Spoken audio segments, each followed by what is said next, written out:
Pues buenas tardes, bienvenidas, bienvenidos al aula magna de la Facultad de Filosofía y Letras, que acoge hoy uno de los encuentros de la Academia de Cine, en este caso el encuentro Residencias de la Academia de Cine, que es una de las colaboraciones que la Universidad de Granada hace con la Academia.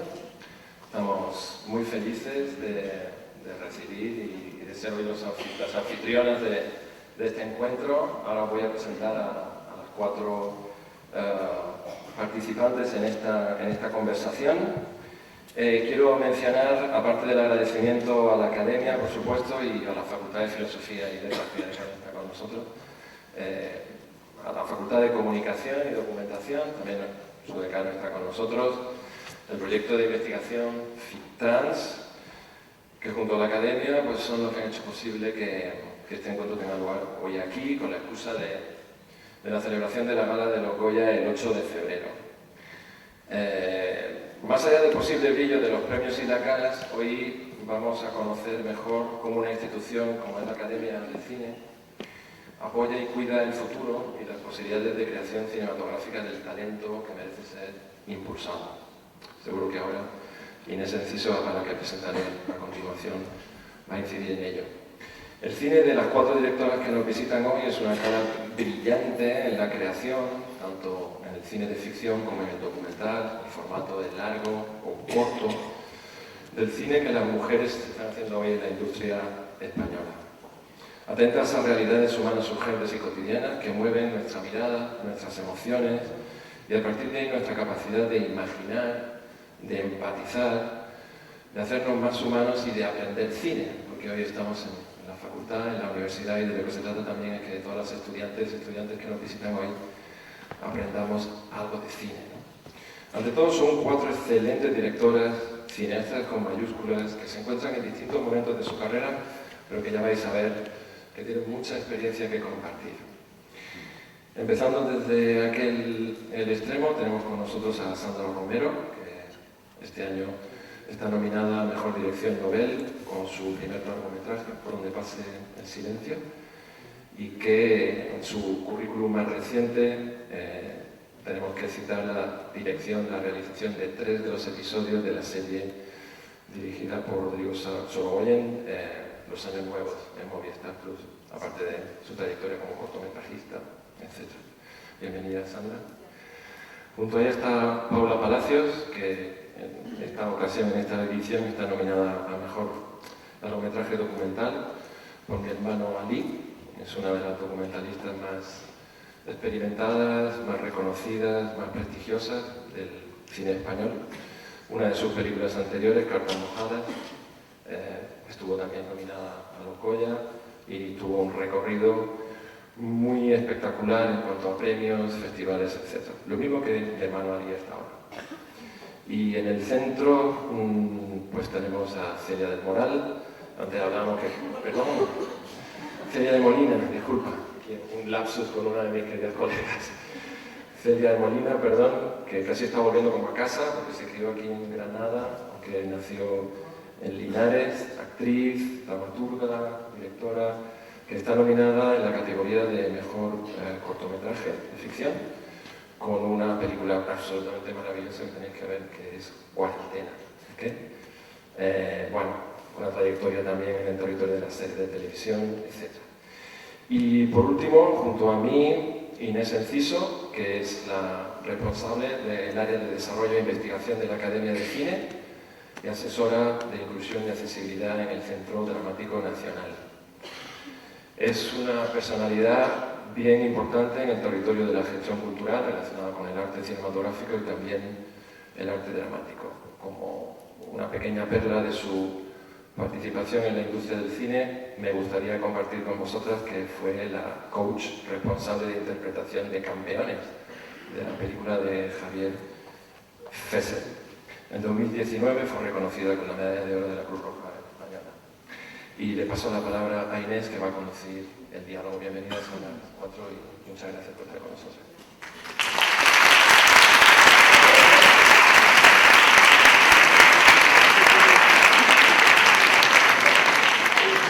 Bueno, buenos días. días a todos y a todas. Muchas gracias por acompañarnos esta mañana. Muchas gracias por tus preciosas palabras a las 4. La idea de este encuentro es para que vosotros y vosotras podáis formular todas las dudas, preguntas, curiosidades que queráis saber sobre la apabullante trayectoria de las cineastas que nos acompañan hoy. Pero es verdad que el encuentro está marcado dentro del programa de residencias de la Academia de Cine. Como comentábamos al principio, la Academia lleva desde el año 2019 haciendo un esfuerzo muy grande por no ser solamente los Goya, que es el evento más importante que ocurre dentro de nuestra institución, pero que al final, bueno, pues a los Goya es muy difícil llegar, llegan solamente un porcentaje muy pequeño de los cineastas que forman parte de la Academia, y nos parecía muy importante que en la institución hubiera espacio para impulsar nuevos proyectos, para que cineastas que están en una fase más inicial de su carrera pudieran también sentirse apoyados, acompañados. Y entonces, en ese año 2019 pusimos en marcha el programa de residencias, que os cuento así brevemente porque muchos y muchas de los que estáis aquí seguramente os queráis dedicar al cine y creo que es un espacio al que deberíais también aplicar con vuestros proyectos. En residencias cada año becamos a 20 cineastas que tienen proyectos de largometrajes o series de ficción, documental y animación, y durante un año les acompañamos en el desarrollo creativo de sus historias, con una dotación económica, con mentores que les van acompañando y asesorando en el desarrollo de sus historias, y vienen diariamente a la Academia de Cine a escribir, ¿no? Con lo cual conviven durante esos 9 meses, ese curso escolar que están con nosotros, con todos los cineastas que van allí a la Academia, a las proyecciones, a las charlas, etcétera. En fin, ahora nos contarán un poquito ellas, pero yo creo que es un lujo de programa. 2 años más tarde iniciamos el programa Rueda, en el que becamos a 6 cineastas que por motivos de conciliación personal o profesional no pueden venir diariamente a la Academia y entonces desarrollan sus proyectos desde sus ciudades de origen y se juntan con los residentes 3 veces al año en 3 ciudades diferentes de España. Este año ahora nos vamos, en cuanto pasen los Goya, nos vamos a Tenerife, después vamos a Vigo y el programa termina en el Festival de San Sebastián. Y por último, pusimos en marcha el campus de verano, en el que también participó Sandra con su proyecto Por donde pasa el silencio, en el que cada año seleccionamos 8 proyectos que están vinculados con colectivos minorizados o con colectivos que están invisibilizados o estereotipados en el audiovisual, y trabajamos también en perfilar su propuesta de dirección. Lo realizamos en colaboración con Netflix cada año en la ciudad de Valencia. En fin, esto es un poquito un resumen, pero para que entendierais y vierais un poquito qué es exactamente el programa estos 3 programas de desarrollo, hemos traído un vídeo muy breve para que lo veáis y enseguida iniciamos el coloquio.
Bueno, pues nada, era un poco para que vierais en imágenes qué es lo que hacen nuestros residentes mientras están desarrollando sus proyectos con nosotros. Y como os comentábamos un poco, el nexo que une a estas tres cineastas es que las tres han formado parte del programa de residencias. En el caso de Celia, ella formó parte de la segunda edición, con un largometraje que confiamos en que se pueda rodar el año que viene, está ahí terminando de levantar la financiación. Paula está este año desarrollando su primer proyecto como directora de ficción. Ella tiene una larguísima trayectoria en documental, pero es la primera vez que se arriesga a escribir ficción, ahora nos contará un poco. Y en el caso de Sandra Romero, el proyecto con el que está nominada a Dirección Nobel, Por donde pasa el silencio, formó parte del programa de residencias y también del campus de verano, porque tiene ese vínculo con la diversidad que ahora ella nos contará un poquito más en profundidad. Así que, inevitablemente, la primera pregunta es: contadnos un poco del programa de residencias que ha supuesto para vosotras y para el impulso de vuestros proyectos. Hola, sí. Pues bueno, para mí fue fundamental, sobre todo por el momento en el que entré. No era un proyecto que tenía como una primera versión de guión y no tenía nada de financiación. Estábamos pues con una productora también muy joven, con Mamut, que es la productora de mis cortometrajes.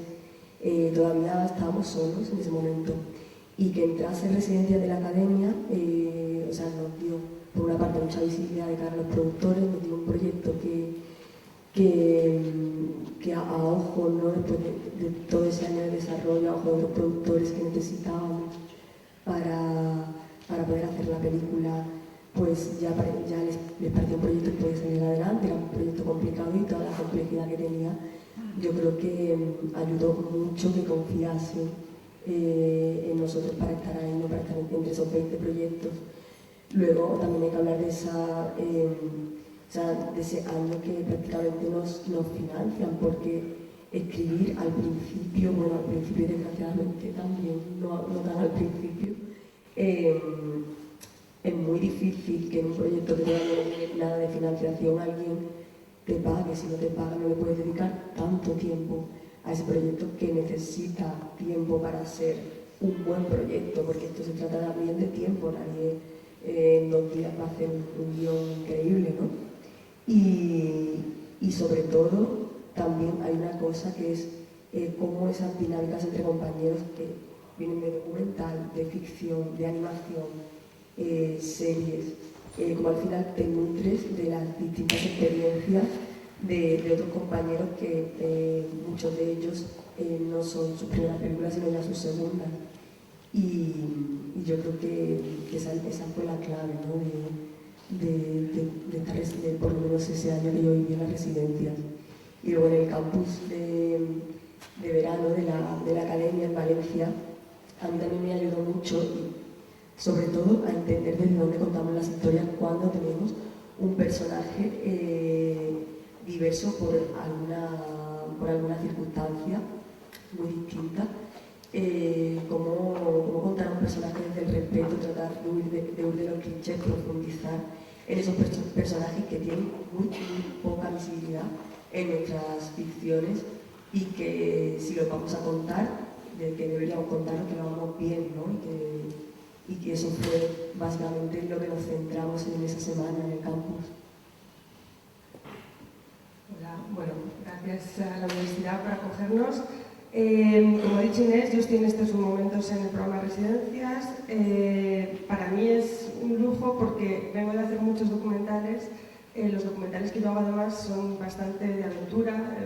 Los escribo a medida que los voy rodando.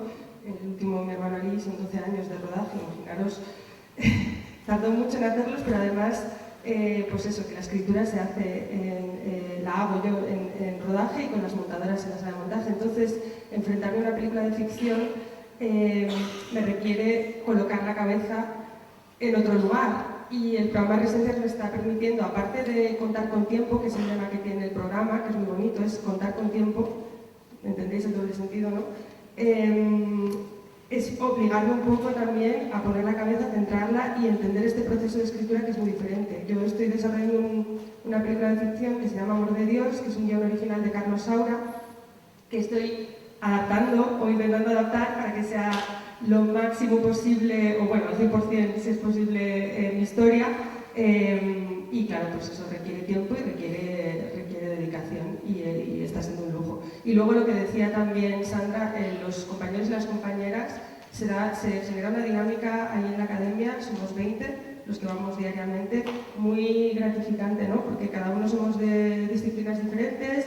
De hecho, hay 2 compañeros que hacen documental, yo siento que les puedo aportar desde mi experiencia del documental, hay otros compañeros y compañeras que han hecho cortos de ficción que me pueden aportar a mí también y a los demás sobre ficción. La verdad que es un programa que está vivo y que yo creo que cambia mucho de edición en edición, con Inés lo sabe más, porque creo que lo hacemos las personas que, según quienes estemos dentro, ¿no? va variando. Y tener a disposición tantos tutores, las actividades de la academia que son un lujo, es estupendo.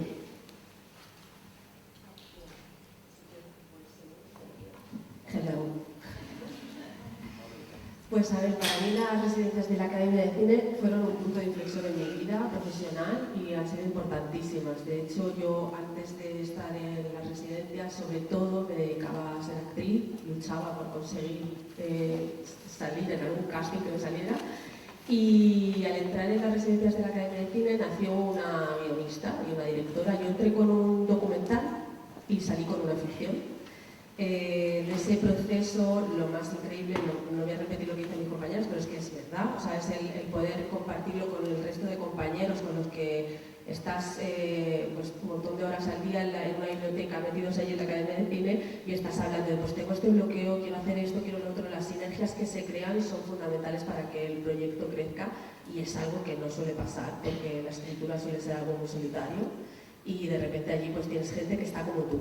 Entonces eso es un valor increíble. Otro valor, pues como decía, la dotación económica, que de repente pues todos los meses tienes un ingreso y te estás dedicando a escribir. Entonces eso también es muy importante para poder hacerlo con tranquilidad y con cierta paz.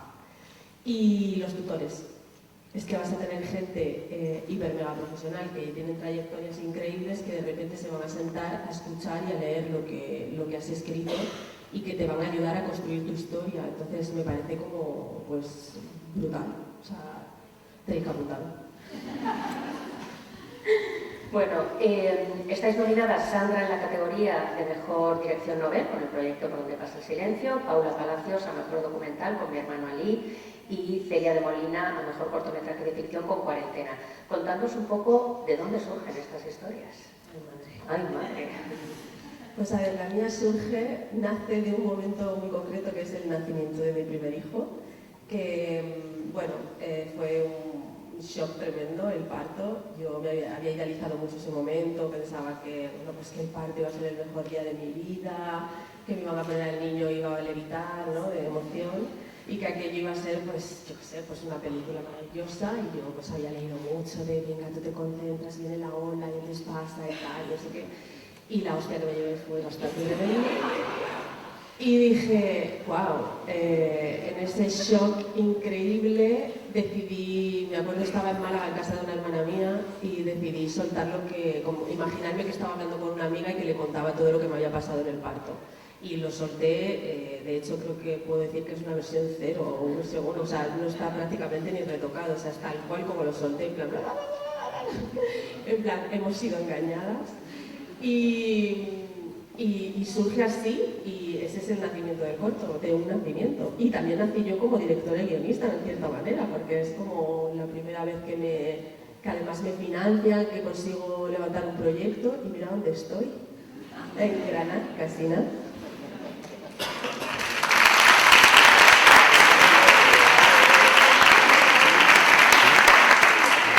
En mi caso no es la primera versión porque, como os he dicho, he estado 12 años haciendo esta película. Yo conozco a Ali, el protagonista de mi película, en Ucrania en 2011. Ali era un niño de 14 años que estaba intentando cruzar la frontera con la Unión Europea. Sabéis que Ucrania es Europa, pero no es la Unión Europea. Y tiene Ucrania 4 fronteras con la Unión Europea. Él estaba intentando pasar a Eslovaquia. Y yo estaba haciendo otra película sobre migración, porque como han dicho, yo hago muchos documentales, y estaba haciendo otro sobre migración y veo cómo están arrestando a un niño de 14 años en la frontera y le metieron 12 meses en la cárcel. En ese impasse le doy mi Facebook y en ese centro, que él lo llama cárcel, pero no era una cárcel, era un centro de detención, aunque a todos los efectos era como una cárcel, ahí le daban un ratito al día un móvil, ¿no? Y desde ese móvil, yo estaba en Madrid, me mandaba mensajes por Facebook y me decía, oye Paula, ven a hacer una película sobre mí, que esa película me va a ayudar a salir de aquí. Y claro, yo recibí esos mensajes, pero yo no soy una ONG, y yo decía, pero ¿cómo me van a dar a mí permiso para entrar a grabar a este chico en el centro? Y fue tan insistente, tan pesado y tan gracioso, porque él se enteraba de todo lo que pasaba en geopolítica, me preguntaba por la crisis económica española, me preguntaba por Bankia, que bueno, vosotros a lo mejor ni lo sabéis, pero Bankia fue lo que provocó la crisis en España. Bueno, hacía preguntas muy elocuentes y me convenció. Es verdad que tardó bastante, yo también tardé en conseguir el permiso, pero me convenció. 5 meses después entré en ese centro, empecé a grabarle a la nada con la intención de tirarme 12 años siguiendo a este chico. Pero hubo una conexión entre él y yo, por eso la película se llama Mi hermano Ali, ahora es mi hermano, yo soy su hermana, y he estado 12 años siguiéndole por todo el mundo, sin hacer mucho spoiler. Él llega a Estados Unidos, empieza una vida en Estados Unidos, tiene un desengaño con el sueño americano y acaba en otro sitio del mundo, que os invito a ver la peli para que veáis qué pasa, pero porque pasan muchas cosas. Entonces, claro, para mí ahora estar nominada a los premios Goya con esta película, que claro, es mi última, pero en realidad es casi mi primera, porque la empecé hace 12 años, y con la historia personal que supone para mí y la emoción que supone para Ali, os podéis imaginar que es como, wow, increíble. Es muy emocionante y de hecho es todo lo que está pasando con la peli, es muy emocionante, porque yo nunca imaginé cuando estaba en esa frontera de Ucrania con este chaval y en mi casa por Facebook y tal, que esto llegaría hasta aquí, ¿no? Es una peli de aventuras total.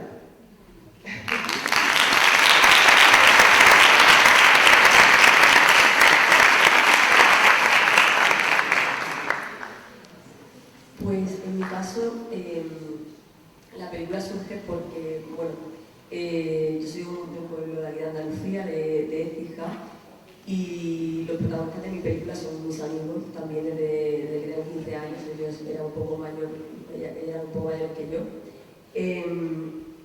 Y bueno, prácticamente, pues eso, casi 15 años después,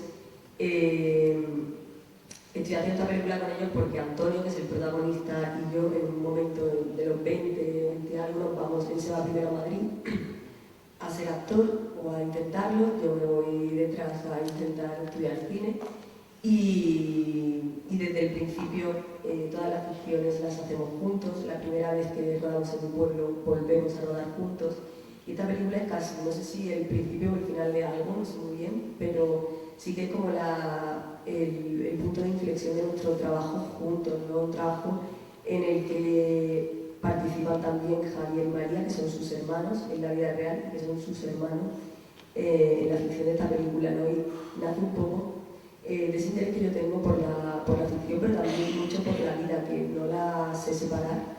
Y casi todo lo que quiero contar surge de la observación de algo con lo que conecto o que me mueve algo y que normalmente es algo que surge de otras personas al final, ¿no? de mirar al otro. Así que bueno, que igual que al final en estas 3 películas ha dado la casualidad de que tienen mucho que ver con la vida, ¿no?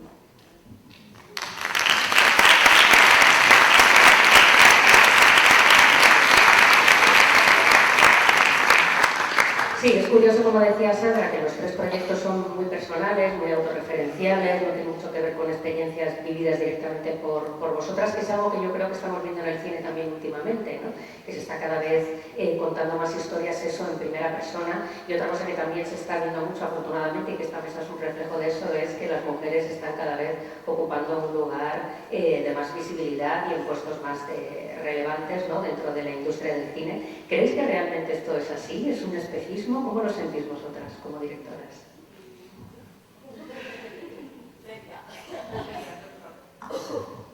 Hay una parte que es verdad, pero seguimos siendo muchas menos. O sea, los datos están ahí. Yo creo que en el ICA estamos en el 35% y por ley, o sea, porque tiene que ser así. Luego en las privadas, por ejemplo, si te pones a mirar en cadenas y demás, cuesta mucho que haya mujeres que sean las que realmente crean una historia. Si te pones a ver las series que se hacen, casi siempre están lideradas por hombres, ya sea comedia, drama, tal, o sea que todavía queda mucho trabajo, pero sí que es verdad y hay que reconocer que las cuotas que se aplican en el ICA, por ejemplo, que es el instituto que reparte el dinero de las subvenciones para hacer cine, tiene su efecto, y es que al obligar a que haya un porcentaje mínimo de mujeres, eso está dando lugar a que exista pues, Carla Simón, Pilar Palomero, Sandra Romero, Paula Palacios. Todo esto no es algo que nace así, ¿no? Como así de, mira, es que las chicas no. O sea, nosotras llevamos mucho tiempo, muchos años las mujeres intentando estar, pero siempre nos han puesto un muro bastante tocho. Y al final, pues estas políticas lo que hacen es que entremos, y fíjate qué mujeres entran, o sea, es que esto hace que el cine sea más reflejo de la sociedad, que realmente la sociedad es diversa, que nosotras somos el 50% de la población, incluso un poquito más. Y así se reflejan las historias, ¿no? O sea, que hay una política que funciona, pero todavía queda, ¿eh? Queda tela. Mi opinión. Sí, yo en las dos películas con las que he estado nominada a los Goya, Cartas mojadas y Mi hermano Ali, tienen ICA, y tienen ICA gracias a las cuotas. Esto funciona, es decir, que creo que hemos avanzado mucho. Hay un dato que a mí me suele molestar mucho, pero es que es verdad, y es que hay más mujeres haciendo documental que ficción. Y parece que es, o sea, me molesta porque siempre parece que el documental es más fácil. Yo pienso que no es más fácil, creo que es más difícil. Bueno, no lo sé, cuando haga ficción os diré. Pero, o sea, que es muy difícil, no quiero pensar que es por fácil, pero sí que tiene que ver con el presupuesto, porque sí que vemos, este año se ha dado la circunstancia que la película más taquillera está dirigida por una mujer, que está nominada a los Goya, Arantxa Echevarría, La infiltrada, y me alegro muchísimo, y eso es un poco el paradigma que tiene que cambiar, no solamente más mujeres, que también, que está cambiando, pero también más mujeres con presupuestos más grandes, porque si hay más mujeres haciendo documentales, porque parece como que sí, como que son proyectos más pequeños, más manejables, con menor riesgo financiero, generan menos dinero, y como que nos lanzamos nosotras mismas más ahí porque son más inmediatos, ¿no? Y yo creo que ahí está un poco el cambio que está por venir y que deberíamos hacer. Y luego, sí que también decimos mucho que para el 35% que somos genérica A, que luego en la industria somos menos, claro, o sea, en realidad no es el 35% de la industria total. Cuando hacemos películas, nuestras películas están nominadas y ganan premios en general. Y eso sí que es verdad, eso quiere decir que lo que hacemos no está tan mal, está bien, ¿no? Entonces, eso en los últimos años se ha visto pues, con Carla Simón, con Pilar Palomero, es verdad que han hecho películas que han ganado premios y que esto también, la calidad de nuestro trabajo está ahí, ¿no? A mí me gustaría añadir una cosa a esto. Y es que las mujeres siempre tenemos que ser excelentes para llegar a los sitios. Y entonces esta cosa de, no, pues está Carla Simón, que sí, que es increíble, viva, y la celebro todos los días. Pero también tenemos que empezar a darnos cuenta de que nosotras también tenemos derecho a ser mediocres, porque ¿cuántas películas de mierda se hacen al año? O sea, perdona, no todos somos gran maestra, perdonadme, yo sé que es que no puedo. ¿Para qué me queda esta señora que ha venido aquí? O sea, sí, tengo que decirlo. Se hace mucha película, que en fin, no todos somos obras maestras, no vas al cine y cada vez que sales del cine dices, Dios mío, me ha cambiado la vida. No, te pasa, bueno, pues todo dices, dime 5 películas, y dices, pues 5, no de todas las que has visto en tu vida, ¿no? Entonces, bueno, esto está bien, pero es que nosotras tenemos que poder hacer mierdas también. O sea, que podemos hacer truñacos, como la hacemos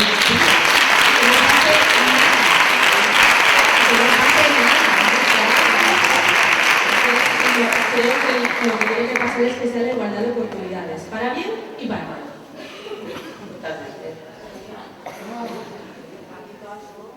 Bueno, yo tengo una idea. Y también, bueno, por no ser repetitiva, pero hay algo que a mí también me preocupa desde hace mucho tiempo y le doy muchas vueltas desde que estoy en la escuela, desde que estaba en la escuela, que es que yo creo que hay una cuestión de educación que no nos educa para puestos de poder. O sea, las niñas no estamos educadas para elegir una especialidad como dirección, y por eso son muy pocas mujeres en las escuelas de cine. Yo no sé si esto ha cambiado, tengo la sensación de que no mucho. Sigo viendo en la especialidad, yo dando de clases, sigo viendo en la especialidad de dirección que hay muy pocas mujeres. En mi año éramos 3 de 10. En el año que nos seguía, cuando nosotros estábamos en segundo, no había ninguna mujer. Cuando pasamos a tercero, que además pasamos las 3 mujeres, porque bueno, se quitan, bueno, en mi escuela de un año para otro, solo pasaban 7 de 10 y pasamos las 3 mujeres, pero los que venían eran todos hombres. Entonces me empecé a preguntar qué pasaba, ¿no? porque, y lo que ha dicho Celia, que me parece muy interesante, tiene que ver con esto, tiene que ver con asumir riesgos, es decir, lo arriesgada que es una profesión como la dirección de cine, asumir riesgos, dirigir, que tiene que ver con liderar un equipo. Pues a mí lo que me preocupa es que si esa educación no cambia, si las niñas seguimos siendo educadas de la misma manera y las únicas que al final vamos a una especialidad como dirección, por ejemplo, por no decir otras que también tienen poder, pues las únicas que vamos son las que nos hemos dado de hostia por el camino y bueno, pues hemos encontrado a personas por el camino que nos han hecho ver que las cosas no son siempre como nos la cuentan, pues tenemos un problema y lo seguimos teniendo.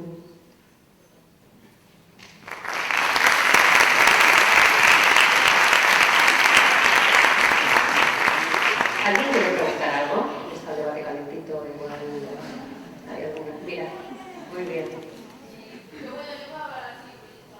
Venga.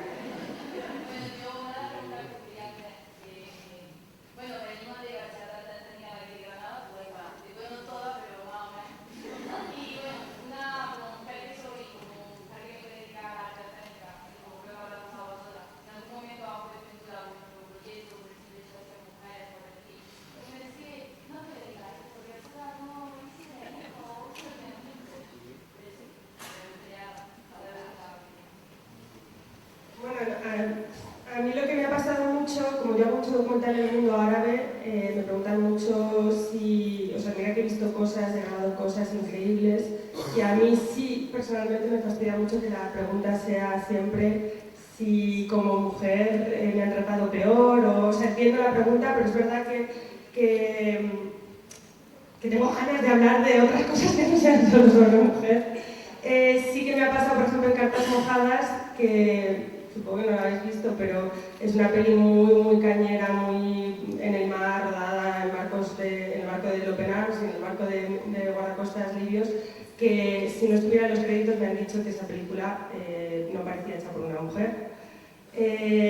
A mí la verdad que más allá de las cuestiones personales de por qué no te quedas en tu casa con tu familia, yo tengo una familia, tengo una hija y que me han cuestionado, o sea, sí que he notado mucho perjuicio a la hora de, yo viajo mucho, ¿no? Entonces, ¿cómo puede ser que viajes tanto si tienes una familia? Y veo que a mis colegas hombres no les preguntan esas cosas, ¿no? O que yo voy a zonas de guerra y que es verdad que la pregunta siempre está de, oye, vas a zonas de guerra, pero siempre con el prisma de, como eres mujer, vas a zonas de guerra, o...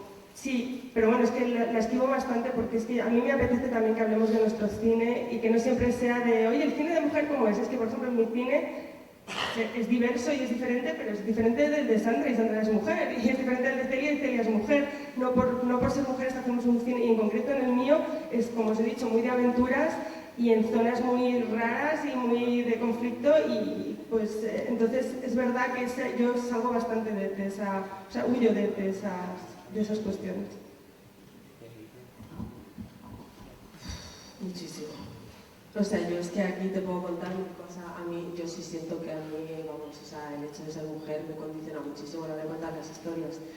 Porque también es cierto que las historias que me apetece contar y que escribo siempre están atravesadas por el hecho de ser mujer. O sea, yo escribo sobre lo que siento en el mundo y cómo el género ha condicionado mi vida.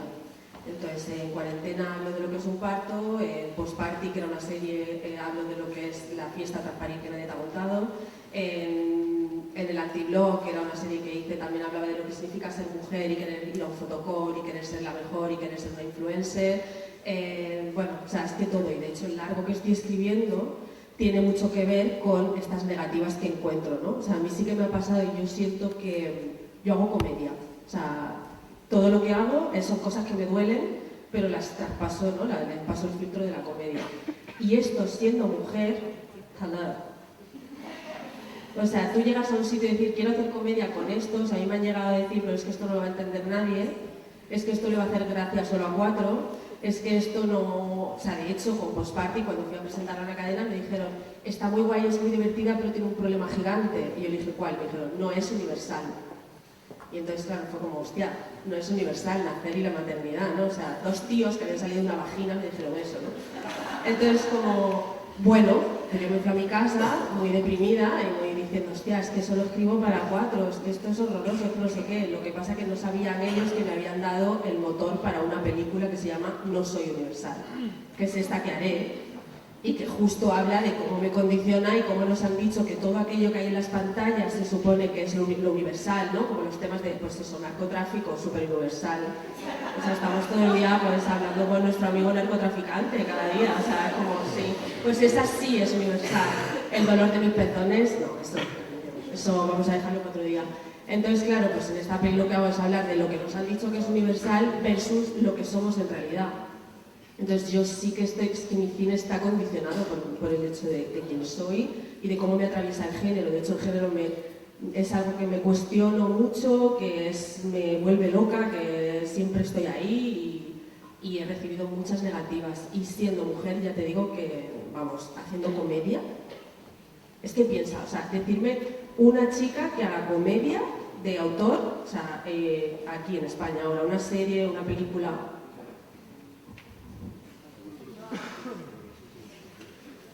Gracias.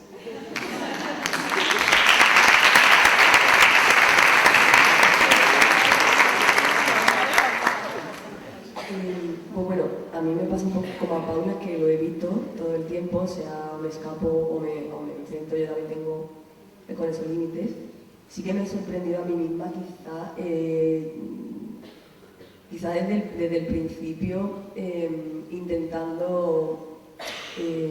claro, yo, por ejemplo, soy una persona que siempre viste muy neutra, ¿no? Siempre, tanto en los rodajes, o sea, no se me ocurre, tanto en los rodajes como en la presencia pública, y sí que reflexiono sobre eso, ¿no? Que como yo, por ejemplo, me coloco en un lugar quizá a veces mucho más masculino por el hecho de evitar comentarios, de evitar...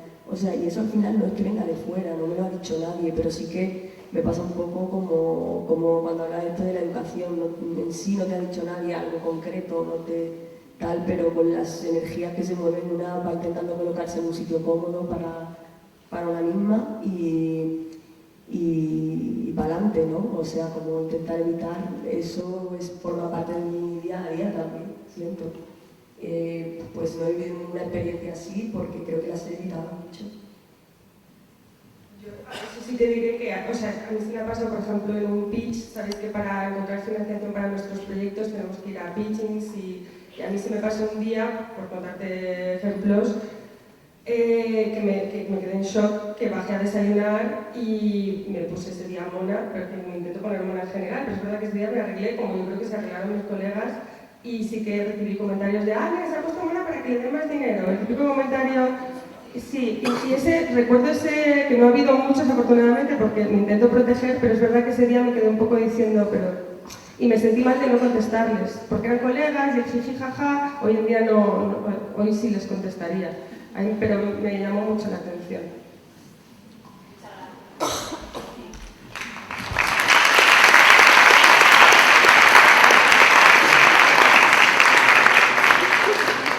¿Alguien más quiere preguntar, comentar algo? Mira por allí. Es para Paula.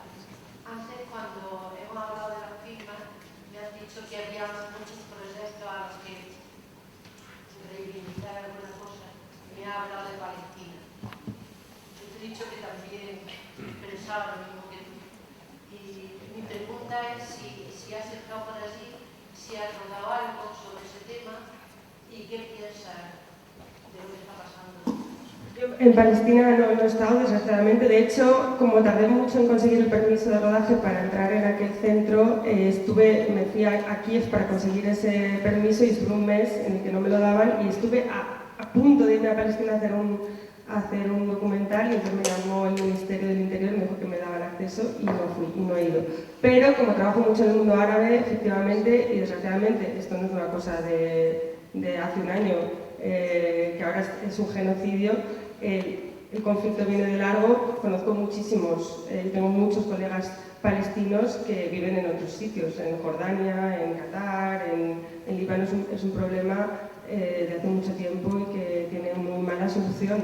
pero desde luego la solución no puede ser el genocidio, así que yo estoy a tope con eso. Claro, te he dicho que había muchas causas que reivindicar en los Goya y siempre, pero que en mi caso sería la de Palestina, sí.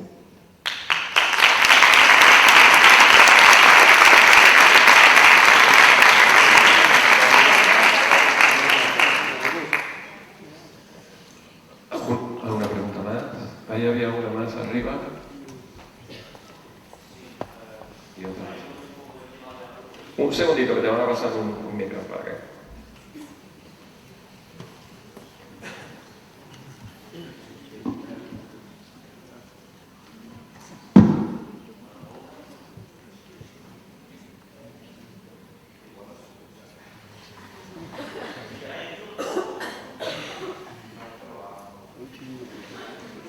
Salsa laboral,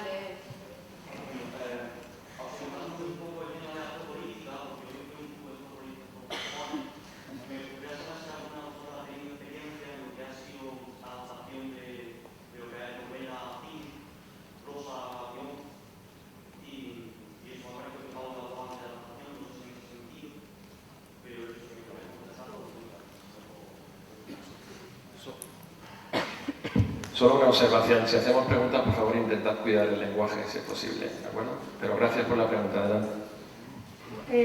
A ver, yo estoy adaptando, es un guión que estoy adaptando a otro guión, o sea que es un poco diferente, pero sí que puedo contaros que estoy también trabajando en otra película de ficción, que ya he terminado ese guión y viene de una novela, no puedo decir cuál, y ha sido un proceso alucinante. En realidad me ha encantado porque,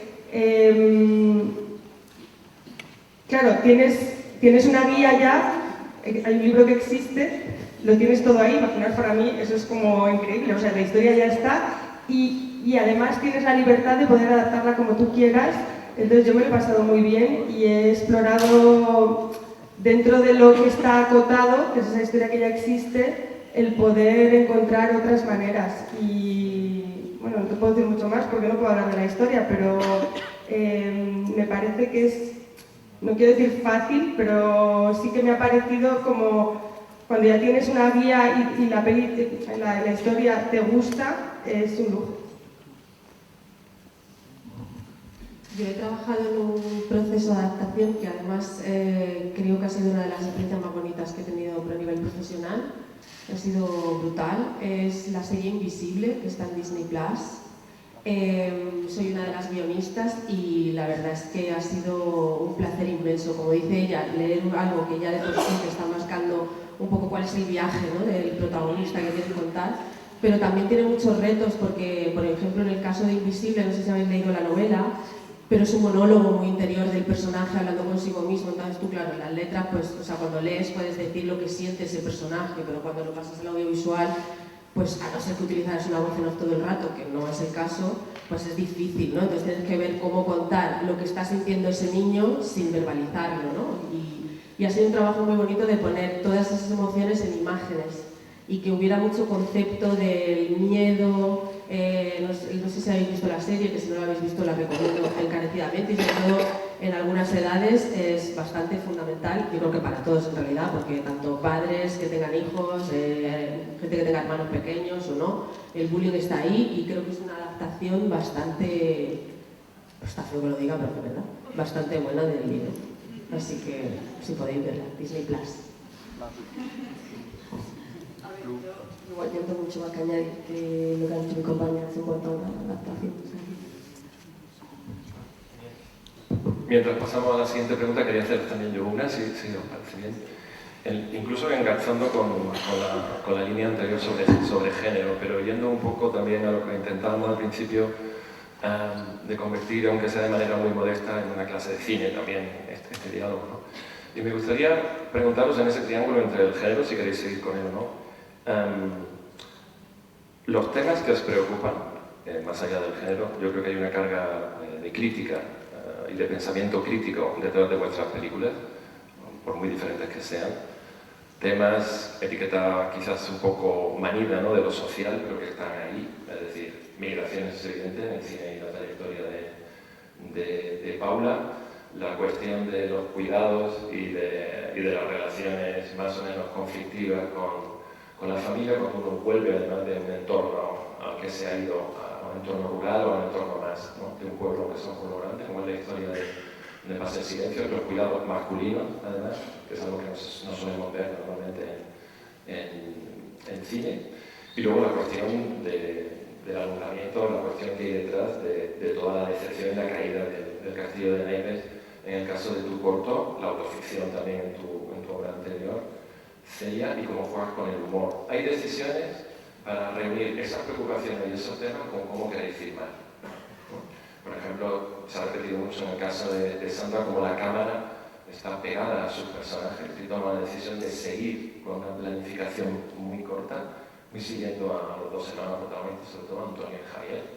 Antonio, por cierto, actor profesional, Javier, actor natural, que se interpretan a sí mismo en una mezcla que no se ha dado normalmente tampoco en el cine español. En el caso de Paula, por ejemplo, en su última película decide darle la cámara a su protagonista, a su hermano Ali, y el documental, que suele ser de observación, se convierte en una participación, ¿no? La diferencia entre Cartas mojadas, su gran película sobre Open Arms y el rescate en el Mediterráneo de esta ONG, tiene decisiones distintas respecto a las de... ¿no? Y en el caso del maravilloso corto, por ir a lo concreto de Celia, tomas una serie de decisiones también de cómo quieres hacer ese corto. Me gustaría hoy hablar un poco sobre fondo y forma. Es una pregunta como muy académica, un poco aburrida, pero sí que es importante, que también pensando en nuestros alumnos, ver por qué esas decisiones de cómo habéis rodado estas películas, ¿no? En función de lo que queréis contar. Pues, claro, yo en esta película en concreto, después del cortometraje que había hecho, yo tengo un proceso de guiarme cada vez más por mi intuición, porque hay algo de todo, a veces de pensamiento tan estanco, cuando vienen de un sistema más académico, más academicista, que cuando empiezas a relacionarte con las películas que haces, hay algo que yo siento que debo dar un paso más allá. Entonces esta película tiene que ver con eso, tiene que ver con que esa cámara esté entre los hermanos, que sea uno más, y a su vez sea también una cámara que oprime. Tiene que ver con cómo me enfrento yo a una puesta en escena mucho más desde la intuición que desde algo académico, ¿no? Entonces, tiene que ver también con esta mezcla de actores no profesionales y actores profesionales. Yo creo que naturales somos todos, que es verdad que se tiende a decir eso mucho, pero para mí son actores profesionales, actores no profesionales, sí que es cierto que actores al final, porque todos han hecho esta película, ¿no? Para algunos ha sido la primera y para otros pues han sido otra película, ¿no? Y yo la verdad es que cada vez intento intelectualizar menos las cosas, porque siento que tengo que rodar desde una cosa más emocional que desde una cosa más académica. Eso es algo que... Perdón. Eso es por lo menos lo que he tenido en esta película. Y una vez que esa intuición está ahí, que la pruebas, evidentemente, una película no la puedes rodar solo con la intuición, tienes que sentarte a ver cuál es el resultado de esa prueba, ¿no? Para mí, esta película se hizo con mucho tiempo. O sea, yo prácticamente estuve durante un año ensayándola, de ponerla en pie antes de rodar, porque para rodar tienes 6 semanas con suerte, y en esas 6 semanas pues no te da tiempo a guiarte solo de la intuición, ¿no? Pero sí que hay un proceso previo en el que para mí es fundamental intentar relacionarte de esa manera con las personas que estás filmando, ¿no? Y en esta película en concreto fue muy importante cómo intentar hacer una película sin matar la vida, que era lo que a mí me interesaba y que estaba delante de mí todo el tiempo, ¿no? Bueno, en mi caso hay muchas cosas similares a las que ha dicho Sandra de guiarme por la intuición. Lo que más me divierte y me apasiona del documental, que ya os he dicho, es en mis documentales, porque no todos se hacen así, es lanzarme a la aventura e ir construyendo y viendo qué película quiero hacer, ¿no? Esto va en contra de todas las normas, de todo lo que en realidad luego os piden, ¿no? Porque a mí me preguntan mucho que cómo imaginaba el final de mi película, dónde acabaría Ali en la película. Cuando pides financiación tienes que presentar dosieres y tienes que inventarte ese final, ¿no? Entonces yo he tenido que escribir un montón de cosas sobre lo que yo imaginaba que iba a pasar, que luego no ha pasado nada de todo eso, y eso es lo maravilloso de saber adaptarse y lo maravilloso del documental. Pero aquí en la cuestión formal, una de las cosas que más importantes han sido fue integrar a las montadoras, al equipo de montaje muy pronto en la película, porque cuando yo entré en el centro que os he dicho, no me dejaron llevar a un equipo de cámara. A mí, para estos documentales de aventuras que hago yo, no me gusta ir con mucho equipo y solo voy con una persona de cámara y yo. Y yo también llevo cámara. Pero en esta ocasión, como no me dejaron llevar a esa persona de cámara que iba a llevar, me dieron acceso sola, tuve que grabar yo. Al final, esa cuestión determinó lo que luego sería toda la película, porque el espectador, cuando la veáis, que espero que la veáis, está en Movistar en Filming desde el viernes, por cierto, pues se ve como yo conozco a Ali a través de la cámara, porque Ali me habla a la cámara y como estoy yo detrás de la cámara le contesto, y para mí todo eso van a ser cosas que yo iba a cortar en montaje. Normalmente los documentales que hago como cartas mojadas son más de observación, no hay cámaras que se mueven. En esta película las cámaras se mueven y pasan muchas cosas que de normal yo no había pensado hacer. ¿Qué pasa? Que las montadoras veían todo ese material de montaje, ya que estuvieron pronto en el proceso, y me decían, pero Paula, esto es lo divertido, tu respuesta a Ali, o que Ali te mire a cámara. Entonces ellas detectaron que todo esto tenía vida y que la película era mucho más que la historia de Ali, sino que era la historia de Ali y de Paula. Y eso fue evolucionando cuando Ali estuvo en total 3 años en Ucrania. Yo iba mucho, pero no me podía quedar a vivir en Ucrania. Entonces, claro, yo tenía ansiedad de que le iban a pasar cosas y yo no lo iba a ver.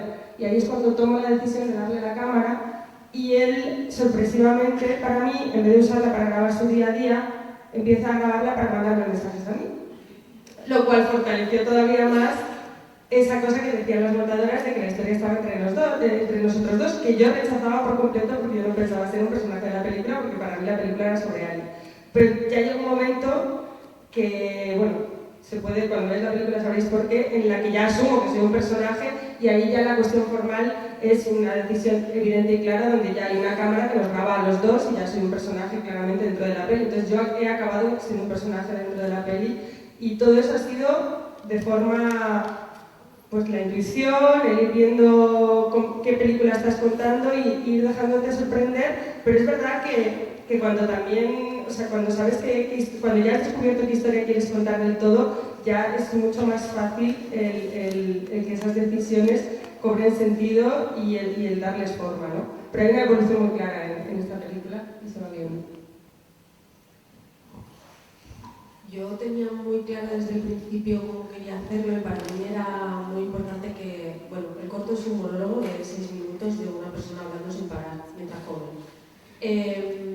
Entonces, para mí era muy importante que fuera muy honesto, que ya de por sí lo que ella cuenta, lo que está narrando en ese momento es profundamente honesto, es salvaje, es bruto, porque no estamos acostumbrados a escuchar así un parto.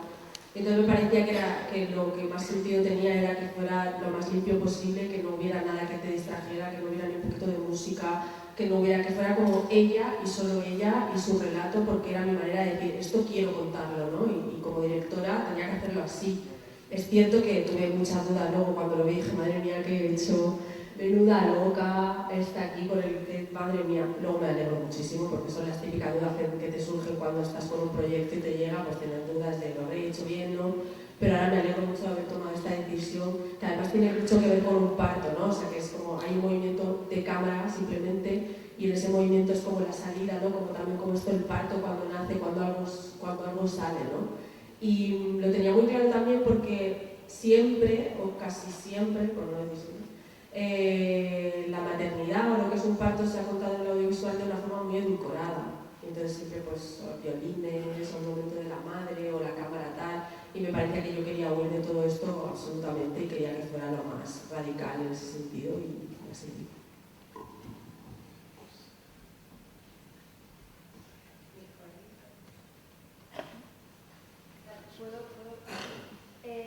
Que quitando la escuela privada, que me gustaría saber que habéis estudiado, o qué se puede llegar a estudiar para que una sea directora? Yo te diría que ver mucho cine, o sea, ver mucho cine, consumir mucho y estar todo el tiempo y luego rodearte de gente que le guste lo mismo que a ti. O sea, para mí eso es básico porque hay grandes directores que no han estudiado, o sea, que no son académicos, sino que han tenido que ir a la escuela. Las escuelas que hay, pues ya sabemos, la CAN, las CAC, que son como las más conocidas y tal, también cuestan una pasta bastante considerable. El cine también tiene esto, que también es algo que tenemos que intentar luchar, porque al final se dedica gente también, el 80% de las personas que se dedican a esto son muy privilegiadas económicamente, porque muy pocas personas se pueden permitir pagar una escuela como la CAN o pagar una como la SCAC, pero no pasa nada, porque si realmente tú lo que quieres es hacer cine, y hoy en día que tienes herramientas a tu alcance, creo que lo fundamental es consumir mucho, ver mucho y rodearte de un grupo de personas que crean como tú, que les guste lo mismo que a ti y que de esa pasión nace el equipo, porque el cine es equipo y es juntarte con gente que vive como tú. Y hay grandísimos directores que no han pasado por escuelas, muchísimos. A mí me cuesta mucho dar consejos porque yo en general lo he hecho todo al revés, pero es verdad que soy una persona privilegiada. A ver, sí que yo estudié la Complutense en Comunicación Audiovisual, o sea, yo siempre creo que no hace falta ni ir a la escuela de cine, ni que si puedes es estupendo, pero si no, o sea, que puedes estudiar en la pública y no pasa nada. Es verdad que si no estás en un círculo de gente de cine, te puedes distraer y acabar haciendo otra cosa y es más eso. O sea, yo siempre he dicho que me alegré de hacer comunicación audiovisual porque no me desvié a estudiar literatura u otra cosa que también me hubiera encantado, incluso a lo mejor yo creo que me hubiera gustado como estudios más, porque la carrera de comunicación audiovisual como tal, lo siento mucho, pero no aprendí mucho. Pero por lo menos no me distraje y no acabé haciendo otra cosa. Yo creo que tienes que seguir tu intuición, eso, rodearte de gente, si es posible, que se dedique al cine y ver mucho cine, sí, pero también observar mucho la vida. Yo por lo menos he sido más de observar la vida y de vivir y en mi caso de viajar y es ahí donde, porque al final tú tienes que saber qué historias quieres contar tú, si quieres ser directora. Hay otras muchas ramas en el audiovisual que también se pueden hacer, pero como directora lo importante, lo que va a marcar la diferencia es qué historias vas a querer contar tú. Y luego está el super tema de que siempre cuando damos clases, a mí por lo menos me preguntan mucho en documental, oye, pero me lanzo a hacer un documental yo sola, porque como hoy en día podéis grabar con cámaras, incluso con iPhone. Y esto es un tema también delicado que yo tampoco me atrevo a decir, porque yo hice mi primer documental a mi aire y luego me salió muy bien, pero fue un drama que no sé si recomiendo, porque fue muy intenso y me podía haber salido muy mal, es verdad que me salió muy bien. Entonces, como ejemplo, y gracias a ese documental me dedico hoy a hacer cine, pero me lancé yo sola y no sé siempre si es buena idea hacer eso. Lo que creo es que una sí que tiene que saber lo que quiere contar y no es tan fácil hoy en día, porque historias hay muchas, pero desde dónde las cuentas, eso es lo difícil y tienes que explorar eso primero, creo. No hace falta escuela para eso. Bueno, yo tengo una opinión muy distinta, porque yo sí he pasado por una escuela. Y yo siento que si pasara por una escuela, probablemente no estaría dirigiendo cine. Para empezar, porque yo no vengo de una familia en la que el cine o la cultura en general tuviese un lugar, no pasa nada. O sea, la mayoría de la familia, o muchas familias somos así. Entonces, yo sin la escuela de cine no sabría nada. ¿Qué pasa? Que es un drama que no haya escuelas públicas de cine. Creo que también, es decir, sí, no hace falta pasar por escuelas, pero estar en un entorno privilegiado, sí. Porque si tú no estás en un entorno privilegiado, no tienes tiempo, te tendrás que dedicar a otra cosa para poder vivir. Si tienes tiempo y tienes un entorno privilegiado, o sea, si tienes un entorno privilegiado, tienes tiempo y ahí pues te puedes tirar viendo tus películas, lo que quieras y observando la vida también, pero sinceramente que no haya escuela pública de cine es algo que va a limitar la entrada de voces diversas a nuestra cinematografía. Yo lo único que te puedo decir es que hay maneras de aplicar escuelas de cine y becas hay préstamos con muy bajo interés y que esto es una profesión de riesgo, que si las personas que no venimos de entornos privilegiados nos queremos dedicar a esto, tenemos que saber que a lo que estamos renunciando merece la pena para poder dirigir, tenerlo muy claro. Es muy difícil tenerlo claro cuando tienes 20 años, pero bueno, más o menos puedes tirar también de este impulso tan bueno de cuando eres joven, ¿no? Que parece que todo va a salir bien. Y luego lo que pasa es eso, que yo te diría que encuentres la manera. Hay becas, preguntas, yo hice eso. Pero yo veía películas cuando estudiaba periodismo, estaba en la Facultad de Sevilla, y veía películas porque yo llegué a Sevilla y estaba ya el Festival de Cine Europeo, que me cambió que simplemente empecé a ver películas que nunca había visto. Yo no había visto una película, por ejemplo, en versión original hasta que tuve 18 años, o sea, yo tampoco me he criado con una cámara en la mano, ni yo sabía desde los 8 que quería hacer cine, para nada. Me empieza a interesar siendo mucho mayor y me empieza a interesar a través de periodismo. Entonces, de verdad, yo creo que puedes encontrar la manera. No quiero ser romántica en ese sentido, porque hay gente que ni aun con becas, ni aun con préstamos puede realmente afrontar irse a Madrid o a Barcelona. Pero sí que siento que sí que hay genios en el mundo, genios, y hacen sus películas sin haber pasado por una escuela, porque han tenido un entorno, por lo que sea, pero que esto es una profesión, que la formación en la mayoría de los casos siento que es fundamental para que una persona se pueda desarrollar, pero como para esto como para un montón de cosas. Eso no quiere decir que la formación sea lo único que tienes que tener, evidentemente. Luego, como contaba, tampoco es completamente academicista todo, ¿no? Sino que al final te vuelves un teórico, y de eso no se trata, sino que... Pero para mí, yo pude desarrollar mi sensibilidad, siento, a través de unos profesores que ya estaban haciendo películas que, vivimos en un mundo hiperconectado. Eso no quiere decir que a ti te estén llegando las cosas que te tienen que llegar, quizá, que sean las que te toquen. A eso se dedica un profesor, a ver qué te puede tocar a ti, qué tipo de cine, qué película. Google es infinito, Instagram es infinito, pero ¿por dónde empezamos? Yo no tenía ni idea de por dónde empezar, a pesar de que vivimos quizá en el mundo en el que más acceso tenemos a absolutamente todo. Eso es un peligro, sí. Y bueno, yo tengo este discurso también por mi experiencia.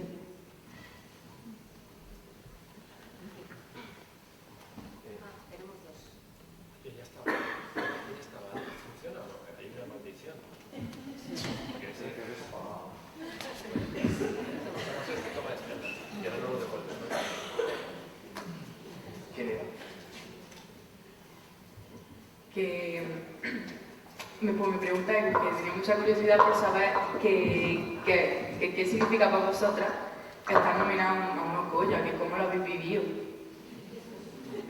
No sé, estamos ahí.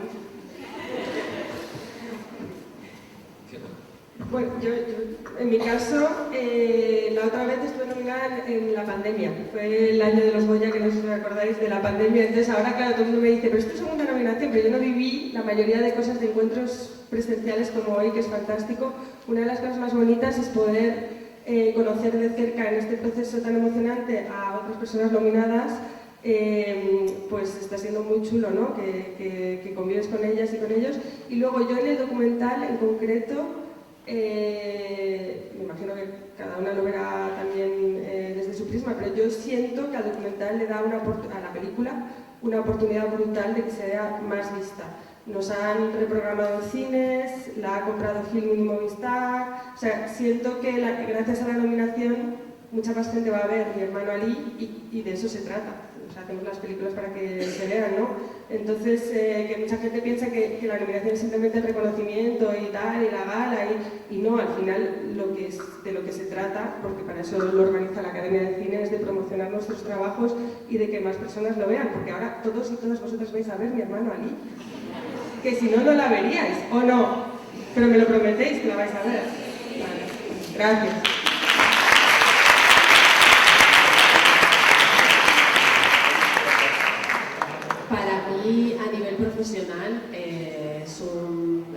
salto muy, muy importante. Yo que lo que quiero es hacer mi largo. Hay una parte objetiva que es que una vez que estás nominada al Goya tienes puntos para, por ejemplo, las subvenciones en el ICA, o sea, tienes más puntos para poder acceder a una ayuda. Entonces, esto hace más viable que el largo sea una realidad. Entonces, es como, wow, gracias, qué bien. Y luego a nivel personal, bueno, es que a nivel personal está siendo una cosa bastante mágica. De hecho, yo lo digo de coña, porque parece que lo he escrito yo. O sea, todo lo que está pasando. Porque de repente yo me fui de Granada, vuelvo no sé cuántos años después, con un corto parto de mi hijo, un parto en el que estuve a punto de morir y de repente dices, joder, y de un parto en el que estás a punto de morir, de repente lo transformas en algo pues tan increíble, ¿no? Como pues un corto y que sea desde aquí, que encima cabe en el Goya, o sea, es como, bueno, o sea, un parto de Goya, me parece la hostia. Y creo que mi hijo y yo nos lo merecemos porque lo pasamos muy mal, la verdad. Y luego encima el día de las nominaciones las dio mi hermana Natalia de Molina y entonces fue increíble en Granada donde me he criado y era como, bueno, es que solo falta que me lo lleve, tía.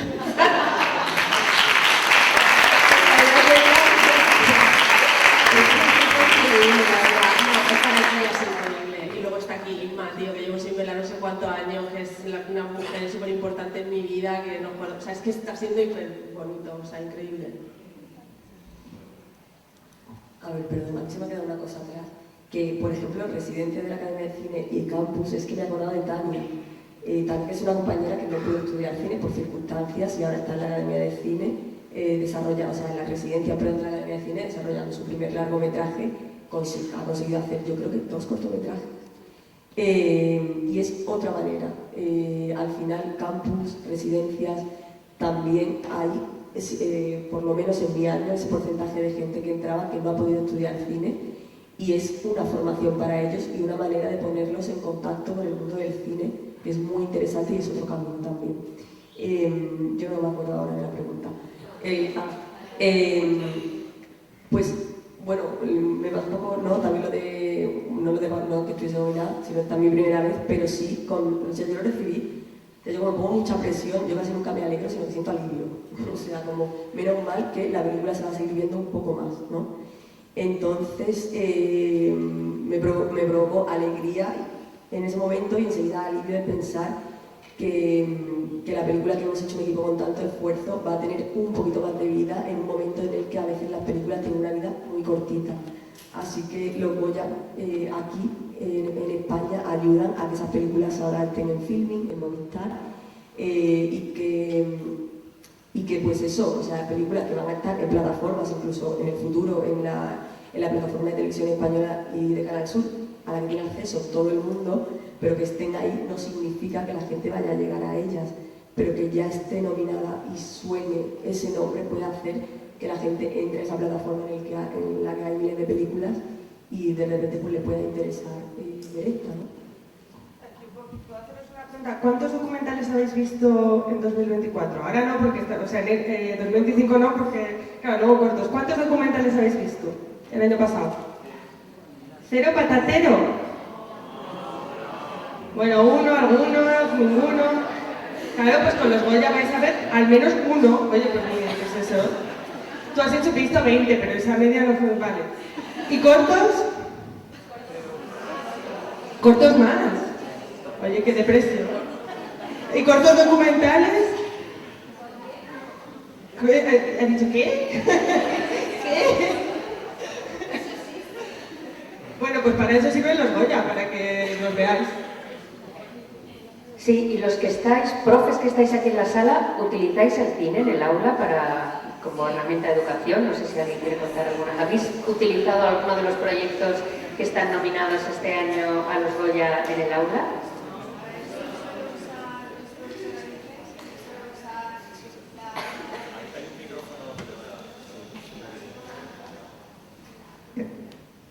Buenas, soy Cecilia, soy profesora de inglés y sí suelo usar el cine, sobre todo a final de trimestre, que estamos ya un poco cansados de gramática y tal, y pongo películas normalmente en inglés, claro, para traducirla.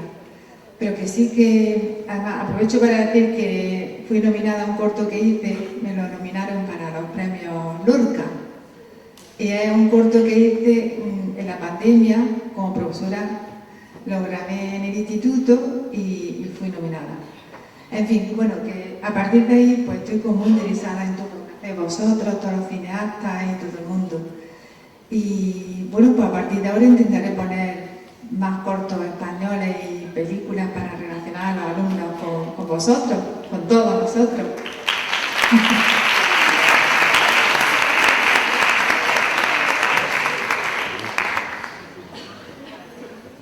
Pues mira, pues si quieres tú luego ahí hay otra... Vale, bueno, yo iba a aprovechar justo lo que había hablado antes, porque, o sea, ya que no voy a Sony en Granada y también que estamos en la universidad, claro, gran parte de esto de lo de la residencia de la academia yo creo que es importante porque mucha gente desde Granada que quiere dedicarse al cine no tiene ni idea de que esto existe, y justamente la semana pasada fue el viernes en la mesa de cineastas de Granada y se hablaba mucho de pues, que hay que irse fuera, que hay que irse a Madrid, o que incluso la gente que quiere dedicarse al cine en Granada lo ve tan imposible que hay gente que directamente se empieza a dedicar a otra cosa, justamente lo que habéis estado contando. También me parece muy interesante la visión de Sandra, porque ella es de un pueblo de Sevilla, o sea, ha sabido un poco, bueno, ha vivido todo esto.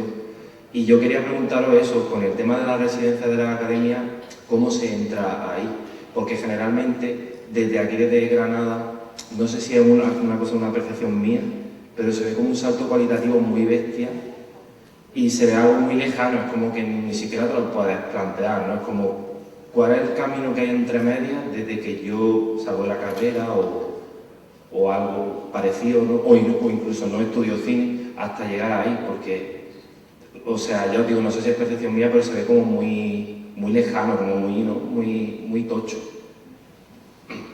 Hombre, es verdad que no es fácil entrar en residencias porque hay un volumen de solicitudes muy alto, o sea, recibimos unas 1000 solicitudes cada año y hay 20 plazas, o sea que el porcentaje pues no es tan alto, ¿no? Pero sí que buscamos, que no sé quién lo ha dicho antes, creo que ha sido Sandra, sí que buscamos que el perfil de seleccionado sea lo más heterogéneo posible, o sea, que haya gente que a lo mejor pues, es su segunda película, pero está conviviendo con alguien que a lo mejor nunca antes ha escrito un largometraje, ¿no? O sea, que sí que intentamos que haya un poco variedad en eso. Y nos gusta mucho también que haya gente de toda España, incluso gente de otros países. O sea, es un programa internacional en el que la gente que viene de fuera, además del sueldo que recibe, tiene una ayuda al alojamiento, tiene una bolsa de viajes, o sea que intentamos hacerlo lo más fácil posible para que puedan optar a las residencias personas de cualquier lugar del mundo. Pero por eso precisamente que comentabas al principio, que yo también creo que es muy importante, gente que no quiere irse porque dice, ¿por qué para ser cineasta me tengo que ir a Madrid si yo quiero hacer cine desde mi ciudad? Por eso pusimos en marcha el programa Rueda, para esa gente que, o bien por conciliación, o bien porque no quiere, prefiere aplicar a un programa en el que puede seguir viviendo en su ciudad de origen y escribiendo desde aquí, y sin embargo beneficiarse, compartir y tener esa experiencia lo más parecida posible a la que tienen los residentes, ¿no? Entonces, para los y las que estáis interesados, la convocatoria se abrirá en el mes de marzo. Buscamos historias que están en una fase muy inicial, que tienen un tratamiento de entre 6 y 10 páginas, que es algo relativamente fácil dentro de lo... O sea, lo complejo es encontrar una historia que sea interesante y que te mueva, ¿no? Pero una vez que la tienes, armar un tratamiento de 6 páginas tampoco es algo tan complicado, ¿no?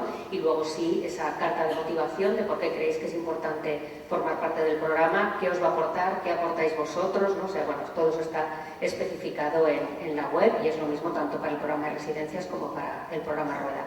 En el caso del campus, que está ahora mismo abierta la convocatoria, sí que pedimos una versión 1 de guión porque buscamos más el perfil de director y sí que, como os decía, son proyectos que o bien el director o directora pertenece a un colectivo minorizado que ha tenido un peor acceso a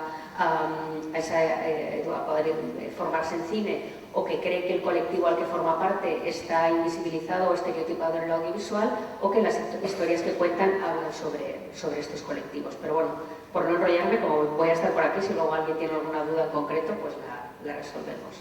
No sé si queréis comentar algo al respecto de... Entonces, para buscar esta información, nos metemos en internet. Bueno, que dice que ahora lo vaya a proporcionar, ¿no? ¿Cómo está dentro de la web de la academia, academiacine.com, hay un apartado que se llama Proyectos y ahí están todas las convocatorias. Vale, muy bien, gracias. ¿Y por aquí había otras?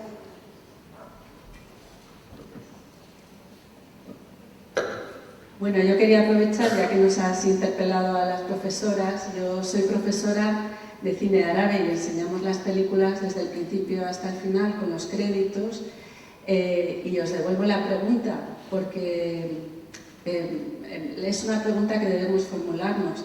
¿Conocéis algo del cine árabe? Porque mis estudiantes que son de origen árabe o que vienen de países árabes no saben nada, incluyendo un estudiante de este año de máster que ha estudiado cine en Túnez y ha empezado a ver cine árabe en las clases de cine árabe a las que le he invitado en el grado de estudios árabes e islámicos.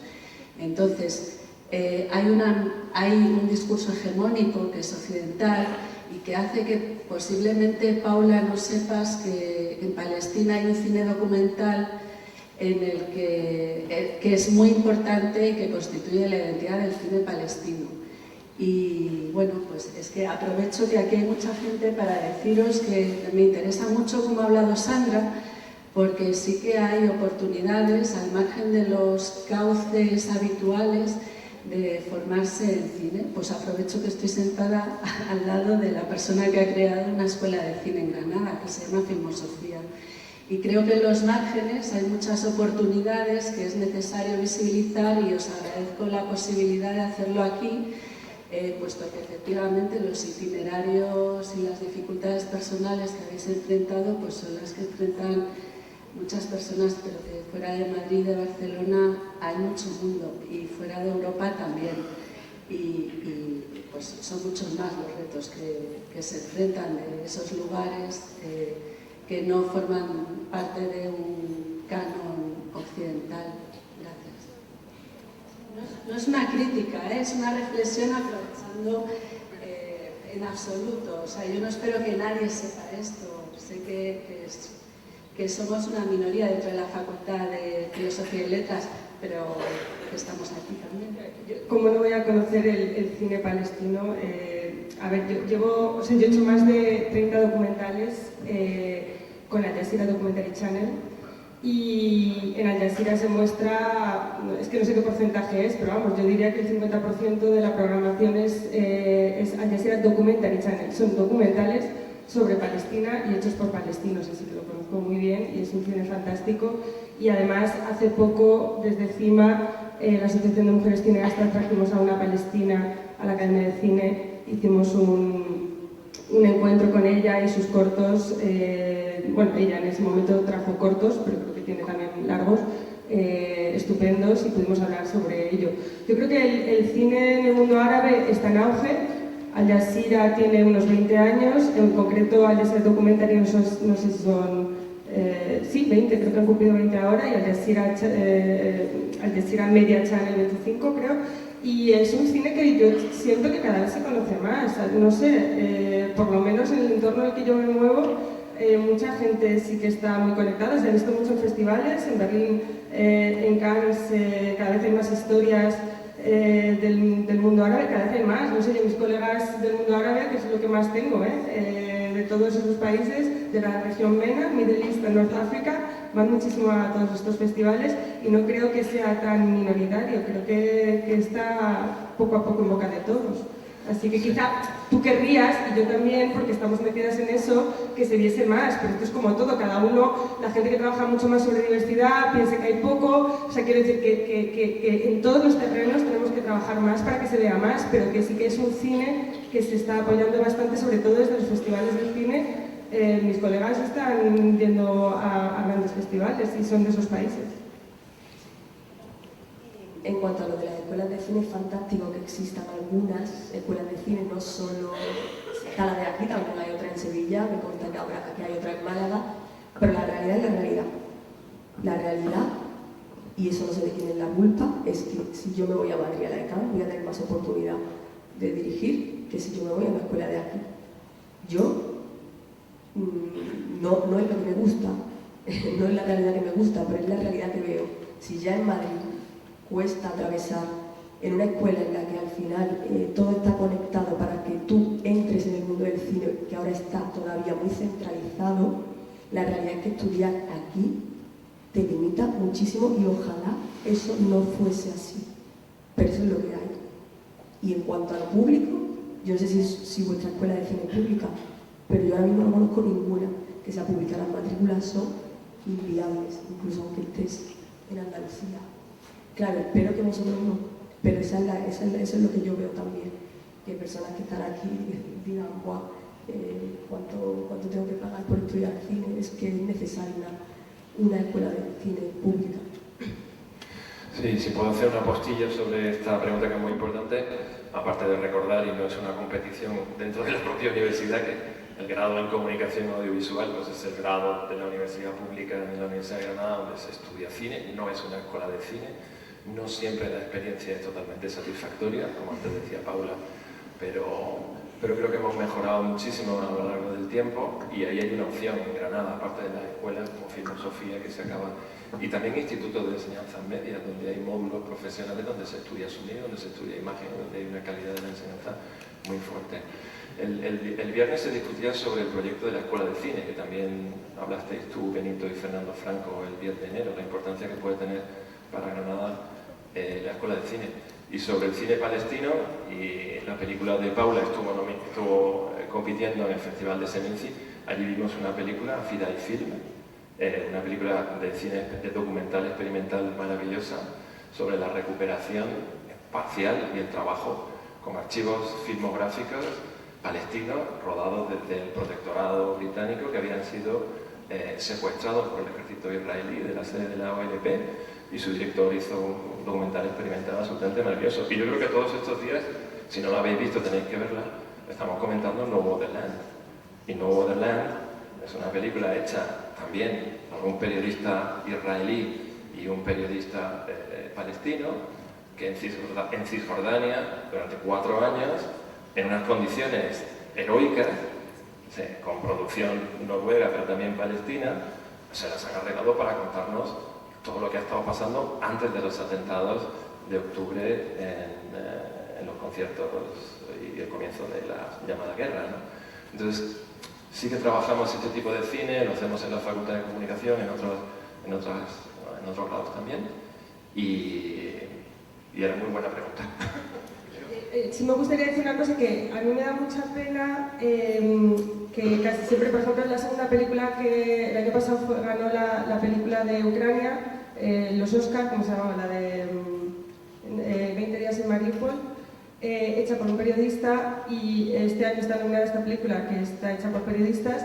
Yo reivindico mucho, porque hago este tipo de cine que está al límite del cine documental con el periodismo por los temas, pero es cine. Entonces, últimamente se están premiando trabajos, que yo me alegro muchísimo, me encantó 20 días en Mariupol y esta última película, No Waterland, también, por supuesto, pero están hechas por periodistas. Y esto sí que es algo que tiene mucho que ver con lo que venimos hablando quizá de la falta de estudios, sobre todo de cine documental, dentro de las escuelas de cine. Porque a mí, en estos sitios donde me he movido, me he tenido que sacar tarjetas de prensa, siempre he dicho que yo no soy periodista, yo reivindico que no soy periodista, que soy documentalista, que soy cineasta, y en esto todavía no se entiende mucho, y están ganando trabajos porque tienen más financiación, me refiero, están llegando a nominaciones a los Oscar, este tipo de trabajos de periodistas, colegas, porque tienen más financiación y porque tienen más medios para llegar ahí. Y los cineastas no sabemos muchas veces cómo llegar hasta ahí. Me parece un tema muy importante a reivindicar.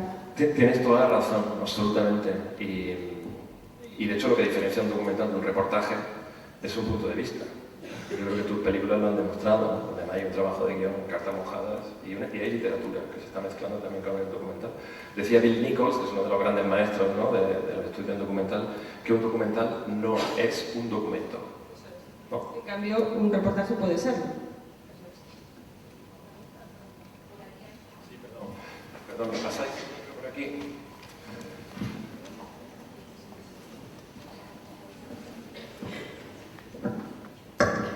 Hola, buenas tardes ya. Pues muchísimas gracias por estar aquí, porque la verdad es que para este grupo de chicos que son alumnos de bachillerato de artes escénicas, pues es un lujazo poder compartir esta experiencia con vosotros. Para mí también, que soy su profesora, y como era para responder a la pregunta que ha hecho de si se trabaja el cine y demás, es verdad que la especialidad de artes escénicas casi está más orientada al mundo del teatro y la mayor parte de ellos quieren dedicarse a la interpretación.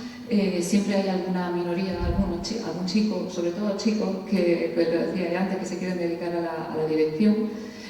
Hace un par de años, uno de los alumnos que teníamos consiguió ir a Madrid con una beca, le costó Dios y ayuda, pero allí sí ha pasado su primer curso, porque sabéis que como hay esta selección, ¿no? Que pues, consiguió, sí, entonces consiguió pasar al segundo curso y ahora está en ese proceso, ¿no? Entonces, bueno, está en segundo. Ah, sí, bueno, pues luego te digo. Y luego este año pues tengo otro chico al que le encanta la dirección, que de hecho gracias a que los premios Goya se estén celebrando este año aquí en Granada, pues el Consejo Escolar de Andalucía convocó el certamen de los premios Maja. Y pues, por ejemplo, aquí Cristina, que antes ha preguntado, pues participó en uno de los cortos nominados, que al final pues no resultó ganador, pero toda la experiencia que han tenido en el proceso de creación del corto, la grabación, todo ese aprendizaje, que además fue cosa suya, pues ha sido increíble para ellos. Tenemos la suerte de poder de cursar ellos la asignatura de Cultura Audiovisual y todo eso, que realmente pues está muy guay.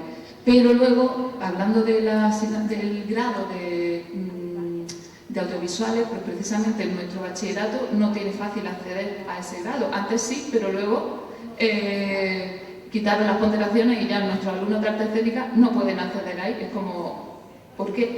no lo entiendo.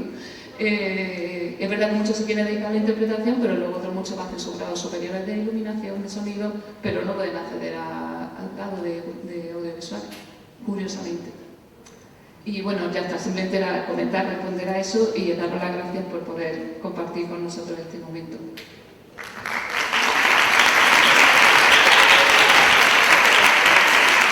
Había dos preguntas más por ahí arriba. Bueno, yo quería preguntar sobre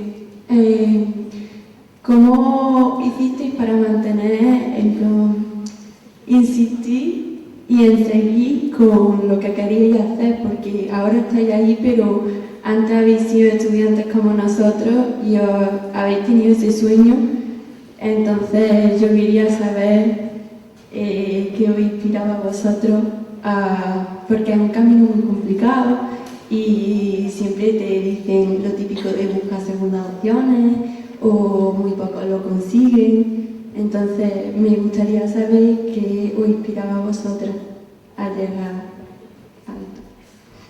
Bueno, Isabel Coixet, cuando recogió el Premio Nacional de Cinematografía, dijo esta frase que tan importante, ¿no? Que dijo que en el cine hay que perseverar, resistir e insistir. Yo creo que esto es importante, pero que te cuenten ellas en particular su experiencia. Ponerte en riesgo no tener una segunda opción, porque si no te vas corriendo. Bueno, o sea, yo creo que al final se te va a dar de una manera natural. Ahora, no sé qué edad tienes, 17 o 17. Te interesan unas cosas, irás a por ello, y por el camino te darás cuenta si de verdad te interesa eso o si no. Y creo que si de verdad te interesa, si de verdad se va quedando en tu vida, vas a encontrar la manera de perseverar, de estar ahí y de, sobre todo, no desesperar, porque hay caminos distintos, a veces están mejor, a veces están peor. Creo que es importante rodearte de gente, pues como decía Celia, a la que le guste lo mismo. Eso a mí, por ejemplo, me ayudó mucho. Yo también pienso que si Antonio no se va a ser actor a Madrid, a otra escuela, bueno, los actores tenéis la suerte de que existe la RESA, son unas pruebas muy duras, pero está ahí. Es una oportunidad, os podéis presentar no solo una vez. Luego hay otras escuelas que bueno, pues que pasa como la demás, son escuelas privadas. Y bueno, siento que rodearte de gente que persigue lo mismo y con la que aprender te va a ayudar a perseverar. Pero si te gusta, se te va a dar solo en ese sentido, vas a sentir que tienes que ir por un camino y ya te buscarás planes B. Yo, por ejemplo, doy clase desde que salí de la escuela, y antes de la escuela ya he trabajado en publicidad, porque al terminar periodismo convencí a la universidad de dar unas prácticas de publicidad y no de tal. En publicidad hay mucha gente del cine, conocí gente del cine, bueno, o sea, vas como abriendo pequeños lugares y algunos accesos son un poquito más fáciles y son los que te van a ayudar a entrar, a abrir esas pequeñas puertas y poco a poco. Es verdad que Isabel Coixet dijo eso y dijo también que hay que abrazar la niebla, ¿no? Que para mí significa como que abrazar la incertidumbre en esos momentos, y quizá me gustaría compartir con vosotras muy brevemente lo que he dicho antes, la razón por la que no siempre creo que sea buena idea hacer un documental o una película, lanzarse solo, para que entendáis, y esto que ha dicho Sandra de si tienes una segunda opción, porque yo tenía una segunda opción y ahí me perdí un poco. Yo hice mi primer documental que era sobre, suena fatal, pero bueno, era sobre la menopausia, pero que le hice con 21 años, y era sobre la mujer, sobre la esperanza de vida de la mujer en diferentes culturas, en Japón, en Ecuador, en Tanzania. Era una idea buenísima, me quedó preciosísimo, yo estaba súper contenta, súper emocionada, lo hice yo sola, le dediqué mucho tiempo, y cuando lo acabé, como lo hice yo sola, por eso digo que no es tan buena idea, de repente dije, ¿y ahora? Y entré, o sea, me puse enferma, de hecho tuve neumonía, caí enferma, yo no fumo ni nada, nunca he fumado, y estuve, o sea, fue psicosomático, había estado 4 años haciéndolo, no me acuerdo cuántos, como siempre he tardado mucho en hacer los documentales. Y ahí dije, bueno, pues echaba de menos estudiar, vivía en París, me volví a Madrid, me puse a estudiar gestión hospitalaria, mi familia tiene un tema médico, o sea, tiene una clínica de medicina, y como tenía esa segunda opción dije, pues esto va a ser que no es para mí, o sea, le he dedicado 4 años, yo creo que me ha quedado súper bien el documental, pero y ahora yo no sabía por dónde, por mucho que había estudiado comunicación audiovisual, yo no sabía a quién vendérselo, a quién ofrecérselo. Entonces yo creo que es muy importante muchas veces tomar distancia. No sé si es tan buena idea abrazar estas segundas opciones. Yo me puse a estudiar eso, gestión hospitalaria, y me distraje tanto de esa perseverancia, que es importante, pero a veces te puede llevar a unos terrenos donde ves que no sale. Yo lo enviaba a sitios, nadie quería dar el documental, decía, y lo estaba haciendo mal. ¿Qué pasó? Que me distancié, lo empecé a mandar a otros sitios, no sé muy bien qué pasó ahí. De pronto, ese documental que he dicho antes que me cambió la vida, lo compraron todas las cadenas, lo compró Televisión Española, lo han repetido 1000 veces, se llama Mujeres sin pausa, es de hace muchos años, no lo conoceréis, pero es un documental que a mí me cambió la vida y es lo que me ha permitido hacer documentales. Entonces, en el fondo es un caso de éxito, pero el proceso que yo viví fue terrorífico, y me podía haber quedado en lo de la gestión hospitalaria y el negocio familiar, y afortunadamente no pasó. Pero sí que tengo muy buen recuerdo de que en un momento dado, de que yo ya estaba eso, por narices, esto me lo tiene que comprar alguien porque es que está muy bien y tal, porque eso era lo duro, de darme cuenta que estaba muy bien, pero que no tenía el cómo alguien me ayudase a dónde distribuir eso, que es porque yo no había estudiado en una escuela de cine, y que a mí en la universidad no me habían dado esas herramientas que hoy en día existen. Tampoco había tantas redes sociales como hay ahora, en el sentido de que yo no sabía cómo distribuir esa película, y estaba muy sola en el proceso. Y de pronto todo salió y no tenía nada que ver con la película, que la película funcionó, se vendió, gané dinero incluso, y me cambió la vida. Y yo creo que hay que saber distanciarse a veces, pedir ayuda, encontrar los foros correctos, y es muy arriesgado que os lancéis a hacer pelis solos, que está de moda, por eso he dicho antes que hay que tener cuidado, porque muchas veces caes en sitios complicados. Yo te diría que para aguantar es resistir el no, sobre todo los que sois actores, o sea, hacemos la carrera a base de nos, o sea, vas a tener muchos más noes en tu vida que sí es.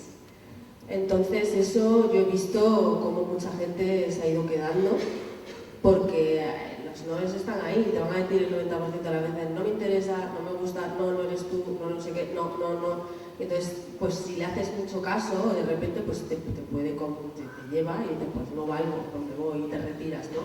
Entonces los que siguen son los que, no es que no le digan que no. O sea, yo por ejemplo el caso de mi hermana, que tiene como o sea, que la carrera ha sido como una carrera ejemplar, que es una entre millones, pero tiene muchos noes detrás, que no lo parece, pero sí. Entonces tiene el resistir hasta que llegue un sí, y que cuando llegue ese sí lo sepas aprovechar.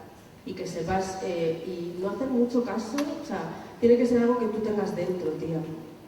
Porque si no es que te machacan, o sea, no es una profesión fácil, no vas a tener todo, no te van a adular, no va a ser todo como, qué bien, qué interesante tu idea, sí, la compro, me encanta. No, o sea, vas a tener que pelear, vas a tener que luchar, y entonces es algo que tienes que tener tú dentro de, esto me interesa, esto lo quiero contar, y confiar en ti. Y muy, muy, muy importante, rodearte de gente no tóxica. esto de verdad, o más que los síes, más que los nos, estar con gente que cree en ti, que confía en ti, que te quiere y que sabe lo que quieres contar y están contigo en esto. Y si encima compartes pasión, mejor. Esto es lo que va a hacer que prospere, ni ser mejor ni peor. No llegan los grandes, no llegan los genios, no. Llega el que persiste, el que está ahí, el que lucha y el que, a pesar de todos los noes, sigue. Y sigue, y sigue, y aguanta, y sonará o no sonará, pero estás ahí porque lo sientes y te llega, en mi opinión.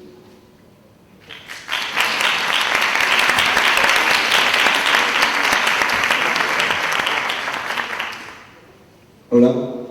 Bueno, primero quería agradeceros que hayáis accedido a regalarnos vuestro tiempo y quería haceros dos preguntas sobre los castings y sobre los actores. Primero quería preguntaros cómo se llega a las audiciones importantes, o aunque sea un casting, ¿dónde son los lugares en los que te puedes informar o dónde encontrar buenos castings para acceder a películas, aunque no sean películas de Hollywood, pero bueno, para iniciarse en el mundo de los castings y darse a conocer?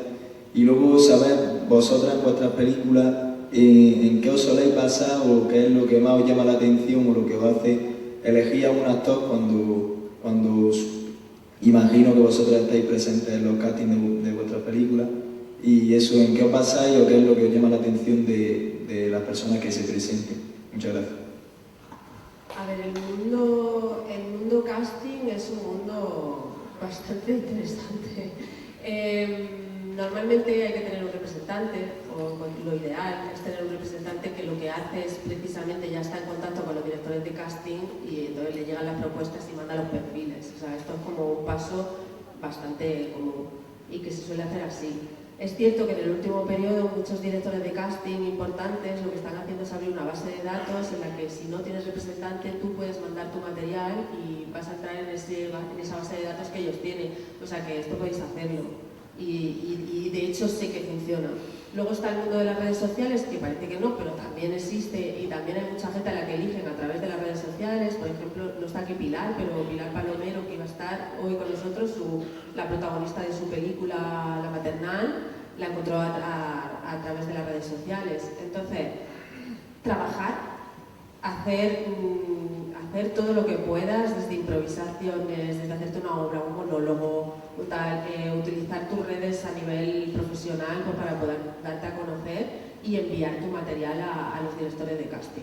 Y luego si consigues un representante, pues ya genial, o sea que eso te va a ayudar mucho. ¿Y la otra pregunta era? ¿En qué os basáis o qué es lo que más os llama la atención? Yo en concreto es que como soy actriz también y llevo muchos años, aunque no he petado ni nada de eso, pero llevo muchos años en la profesión y conozco a muchísima gente. Tengo esa suerte que trabajo con gente que son actores increíbles y que conozco, me conocen, nos entendemos, nos miramos. O sea, yo en mi película tengo el casting hecho porque sé quién lo hace, o esta va a ser esta va a ser este, porque me rodeo, son la gente con la que he crecido, son la gente con la que vibro y es mi círculo. Entonces yo, en ese sentido, es verdad que trabajo mucho con actores increíbles, pero que además son colegas. Yo no te puedo dar consejos porque no tengo experiencia con actores, no va a ser ahora mi primer trabajo, espero, pero sí que creo que hay algo, como también soy productora, que creo que a lo mejor no sabéis o no tenéis en cuenta, que es que muchas producciones, yo tengo la sensación que cada vez más, funcionan por territorios, ¿no? Y se montan por territorios. Entonces, a lo mejor hay una producción catalana que, más allá de lo que quiera el director o la directora, tiene que contar con actores catalanes, lo mismo en Andalucía, y en ese sentido, yo si fuese actriz, me imagino que intentaría buscar oportunidades en esta ocasión, en esto concreto, en mi territorio. O sea, que creo que ahí tenéis una oportunidad de, sin moveros de aquí, buscar, probablemente los castings se hagan en Madrid, pero quiero decir que no lo sé, he dicho algo que no tengo ni idea, pero que sí que creo que ahí sí que se busca mucha territorialidad porque cada vez lo estamos viendo más. Son las producciones donde se hagan, el elenco es de esos sitios.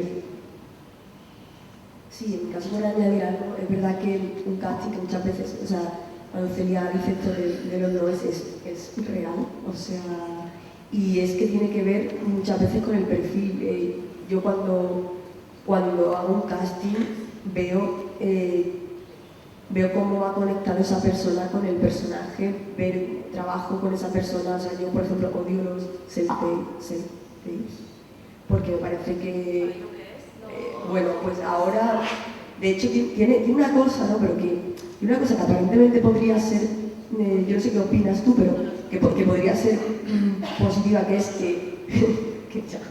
que gente bueno, que no está en Madrid y tal puede mandar, pero es como, me parece un horror, porque son personas poniendo ahí su tiempo y su trabajo en algo absurdo, porque es que dirigir, o sea, me refiero a un casting, se tiene que dirigir. Si una persona está poniendo ahí una cámara, le está ayudando a un amigo y no tiene a nadie que le dé la réplica o no tiene una buena réplica, o sea, es imposible hacer una buena escena. Es un casting que se graba en tu casa, es decir, es que tú lo haces en tu casa, en vez de ir al sitio, pues lo mandas en directo. Sí, entonces... Con el botelé detrás, con el otro, con la cara de vaca, sí, sí. Estaría mejor yendo con el director de casa. Claro. Entonces, para mí es fundamental la dirección de esa persona pues en el casting, ver cómo responde, cómo me imagino yo ese personaje, o de repente me puede sorprender una persona y no me imaginaba jamás que el personaje iba a ser así, pues la persona me fascina por algo, con una capacidad que tiene de conectar con el personaje de otra manera, pero esto tiene mucho que ver con qué perfil de persona eres, y eso es algo que tú eliges. Es decir, más allá de la formación y de tal, pues que los castings van mucho por perfiles de personas. Por eso cuando digan que no en un casting, pensad que la mayoría de las veces no tiene que ver con cómo lo hayáis hecho, tiene que ver con qué están buscando. Sí, y luego también que es que hay muchas decisiones en un casting que no dependen de vosotros y de la prueba que hagáis, ¿no? O sea, depende de que si tienes que hacer de hijo de una mujer que es rubia, como hemos dado, pues igual ya no eres tú y has hecho una prueba estupenda, pero hay algo, ¿no?, de que no das ese personaje, o en las películas también opina mucha gente, en las producciones, entonces a lo mejor el productor tiene otra preferencia, o sea que nosotros siempre decimos casting hecho, casting olvidado, ¿no? Tú te tienes que esforzar por hacer una buena prueba, por quedarte contento con lo que has hecho, y luego ya la decisión depende tan poco de ti que no te mortifiques con eso. Tenemos tiempo para una última pregunta, si alguien mira, allí la tenemos.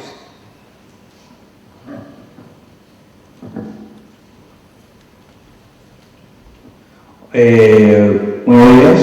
Quería haceros una pregunta, voy a reencauzarlo un poco hacia el tema del guión. A la hora de escribir un guión, por ejemplo, cuando basáis un poco vuestros personajes en tema de ficción, o en tu caso Sandra, que has dicho que estaba basado en tus amigos y demás, ¿hasta qué punto guardáis la intimidad de cosas personales que hayan pasado, que no sabéis si llegar a contar, si igual le puede molestar a esas personas, y un poco eso, cada una llevándola a vuestro campo? Bueno, en mi caso es que estamos haciendo una película juntos, es decir, no es que yo esté haciendo una película de alguien y esas personas no estén en la película, sino que hay una parte de esta película que va de 3 hermanos, y estos 3 hermanos son hermanos en la vida real. Hay una mezcla de ficción y otras cosas que hemos vivido, y nada, o sea, realmente es que, claro, llegamos a este punto desde que rodé, desde que monté, se ha pasado por tantos procesos que yo sería incapaz de decirte lo que es realidad o ficción en la película, que es una pregunta que me hace mucha gente, porque en realidad no tengo ni idea ya. Porque al final no deja de ser una película, y es una película en la que yo lo que he intentado es, y lo que hemos intentado también ellos, es esa sensación de abrir una ventana a una familia que principalmente son ellos 3 como hermanos, y cómo asistir a unas relaciones en las que la mayoría de escenas parten de una ficción, pero hay una parte en la que ellos conectan emocionalmente con lo que se está contando, y realmente no hay... O sea, es decir, si tú haces una película de alguien, no sé, basado en una cosa que haya pasado a alguien, pero de repente esa persona está como fuerísima de la película, pues no lo sé, será un tema. Pero en mi caso es que es una película hecha con ellos, y no ha habido en el proceso nada, ¿sí? O sea, nada, no hay en la película nada que no hayamos querido que esté ahí. En mi caso, bueno, con los documentales en general ese es un gran tema, ¿no? ¿Qué línea franqueas? De hecho está muy de moda ahora algo que a mí me preocupa, que lo entiendo total, pero que me preocupa, y es que antes tú pedías consentimiento a la persona a la que ibas a grabar, grababas, hacías la peli había quedado como quedase, que si esa persona no estaba conforme, pues daba igual porque había firmado el consentimiento. Obviamente eso no es normal, no puede pasar. Entonces ahora se pide consentimiento al principio, pero durante y al final, ¿no? Porque al final es su vida y es... Lo que pasa es que esto hace, yo te digo mi opinión, completamente inviable que hagamos documentales. Desde luego de los de 12 años es casi imposible, porque ¿quién se va a poner a hacer un documental al principio y 12 años después el personaje te puede decir, oye, que ¿sabes qué? Que he pensado que mejor no quiero hacer la película. Dices tú, pues, haberme lo dicho antes, ¿no? A ver, yo estoy siendo muy extrema, obviamente hay grises. Hay algo que digo muy a menudo, que me sorprende mucho, que a mí me preguntan mucho, que cuántas horas tengo de metraje durante 12 años para haber hecho esta peli, ¿no? Y como a mí los números en general me interesan poco, pues no lo sé. He acabado diciendo que he usado el 5% de lo que tenía porque hemos rodado muchísimo, Ali con su cámara, yo con la mía, con diferentes cámaras, con el iPhone, etc. Pero lo que nadie me pregunta, que para mí es la clave del documental en general y de este en particular, y para que no pase lo que os he dicho antes, de que el personaje, la persona sobre la que estás haciendo la película, te diga al final, oye, que sabes que no quiero hacer esta película, es todo el tiempo que le he echado fuera de cámara a mi implicación personal con Ali. Por lo que trata la peli, que es nuestra relación de amistad, que de per se va de eso, pero también porque es que si no los documentales es imposible hacerlo si no hay una implicación personal. Por eso decía yo antes que no sé si son más difíciles, quizá no ese es el término, pero sí exigen mucho más, exigen mucho, porque tú con un actor o una actriz, creo yo, y estoy deseando explorar eso, firmas un contrato y luego, si no le ha gustado... Y de hecho hay muchos actores y actrices que dicen, yo hice esa peli y luego el resultado es penoso, no me gusta. En un documental no puedes hacer eso, tu implicación personal es para siempre, jamás. Entonces hay muchas horas pasadas entre medias para saber qué quieres, qué puedes contar, qué no puedes contar. Muchas veces lo que aún a mí me ha pasado en documentales, no en este, yo pensaba que había algo que no les iba a molestar y les ha molestado. Por ejemplo, me acuerdo una vez un refugiado lavándose los dientes, vivían en las calles de París, y les había grabado de todas las formas posibles, porque de eso iba el documental, y justo lavándose los dientes, esa imagen le molestaba. Y yo lo que hago en general es preguntarles qué quieres que salga, qué no quieres que salga, o sea, en la medida de lo posible hago la pregunta, ¿vale? Y con este al final, pues alivió la película, dijo dos tonterías que jamás nos imaginaríamos nadie que le fuesen a molestar, pero a él le molestaban y me pidió quitarlas y las quité. O sea que lo que hay que tener es mucha complicidad con la persona a la que grabas y en el caso de los documentales implicarse mucho, pasar mucho tiempo. Pues yo te diría que en el momento de escribir, cuando te enfrentes a un guión, intentes huir de la autocensura absolutamente, o sea, fuera. O sea, hay que lanzarte, escribir, y además para mí, personalmente, cuando me pongo a escribir, los proyectos además tienen mucho de... O sea, al final para mí la ficción que escribo, no de encargo, sino la que hago mía en mis proyectos, es como la realidad, pero le paso un filtro. Y en ese filtro es donde yo me divierto. O sea, es donde digo, bueno, pues esto lo pongo así, esto no sé qué. Y luego cuando me preguntan digo, pues hija, pues es ficción. Que además es ficción. Lo que pasa es que lo que me permite escribir es precisamente imaginarme esa cosa desde... O sea, el cine es magia, es crear, es imaginar. Entonces, a la hora de escribir y lanzarte, por lo menos en la primera versión, la censura huye de ella pero como la peste. O sea, fuera, porque además ya vendrá las revisiones, las notas, ya vendrá el productor tranquilo a decirte, uy, esto no sé qué, esto no sé cuánto, y ya todo se andará, pero el proceso de escritura, sobre todo al principio, yo creo que lo más guay es ser completamente libre y dejarte... Y todo lo que se escribe es ficción porque está pasado por aquí. Entonces, en el momento en que tú lo pasas por aquí, lo estás ficcionando. Con lo cual, mira, o sea, vamos, en mi opinión. Bueno, pues por nuestra parte, muchas gracias. Hasta aquí, agradeceros a todos y a todas que nos hayáis acompañado. Por favor, tenéis que ver todas las pelis de los Goya si podéis, pero desde luego por donde pasa el silencio mi hermano Ali, Cuarentena, sin duda alguna. Deciros que estamos deseando venir aquí el día 8, que es un gusto ver cómo la ciudad se ha volcado con todas las actividades previas que se están haciendo y el cariño con que habéis recibido el poder ser la ciudad que acoge este evento tan importante para el cine español y que esperamos veros por aquí el día 8 sin duda alguna.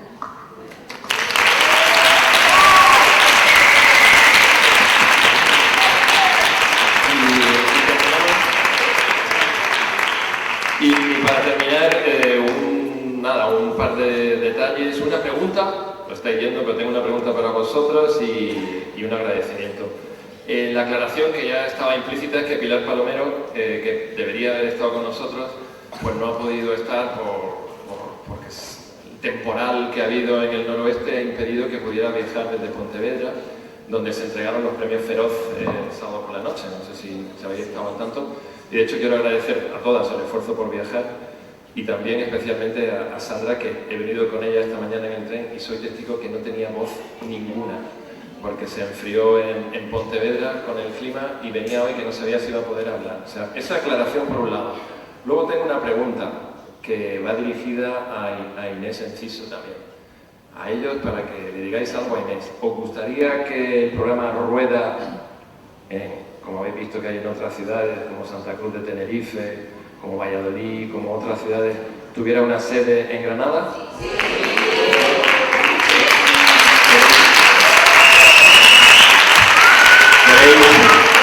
¿Queréis que le propongamos desde la universidad y en colaboración con los institutos y con escénicas, queréis que le propongamos a la Academia de Cine tener Rueda en Granada? ¿Sí? ¿Sí? Vale, pues ahí lo tienes. Y por último, recordaros que el día 5 de febrero tenemos otro encuentro en colaboración con la Academia, que todavía no se ha publicitado porque trabajar todo esto no es fácil. La Academia hace un esfuerzo enorme por organizar estas proyecciones y estos encuentros, pero tendremos un encuentro en la Facultad de Comunicación, si no pasa nada raro, con Fernando Méndez Leite, que es el presidente de la Academia de Cine de las Artes Cinematográficas Españolas. Así que una persona que merece muchísimo la pena escuchar, porque nadie sabe más de cine que él. Va a ser un lujo en la Facultad de Comunicación y Documentación, el Colegio Máximo de Cartuja, que tenéis ahí al lado. Y dicho todo esto, gracias, a las 12 el día 5 de febrero, miércoles, ¿ok? Que es la semana de los Goya. No olvidaros que esa semana, gracias al trabajo de la universidad, tenéis entradas rebajadas al 50% en Kinépolis, ¿ok? Podéis ir al cine entre el 3 y el 8 de febrero por 3 euros, si no recuerdo mal. En el Serrallo, perdón, en los multicines del Serrallo. Y hay un concurso también asociado a esto que podéis encontrar en la web de la universidad. Entradas en el Serrallo al 50% la semana de los Goya. Y por último, y cerramos, muchísimas gracias a Sandra, a Paula, a Celia de Molina y a Inés Enciso y al programa de Academia por haber estado con nosotros hoy. Yo creo que el encuentro ha sido muy energético, nos habéis dejado muchísimas cosas, habéis sido muy generosas. Os agradecemos mucho, esperamos veros pronto con nosotros de nuevo. Muchas gracias.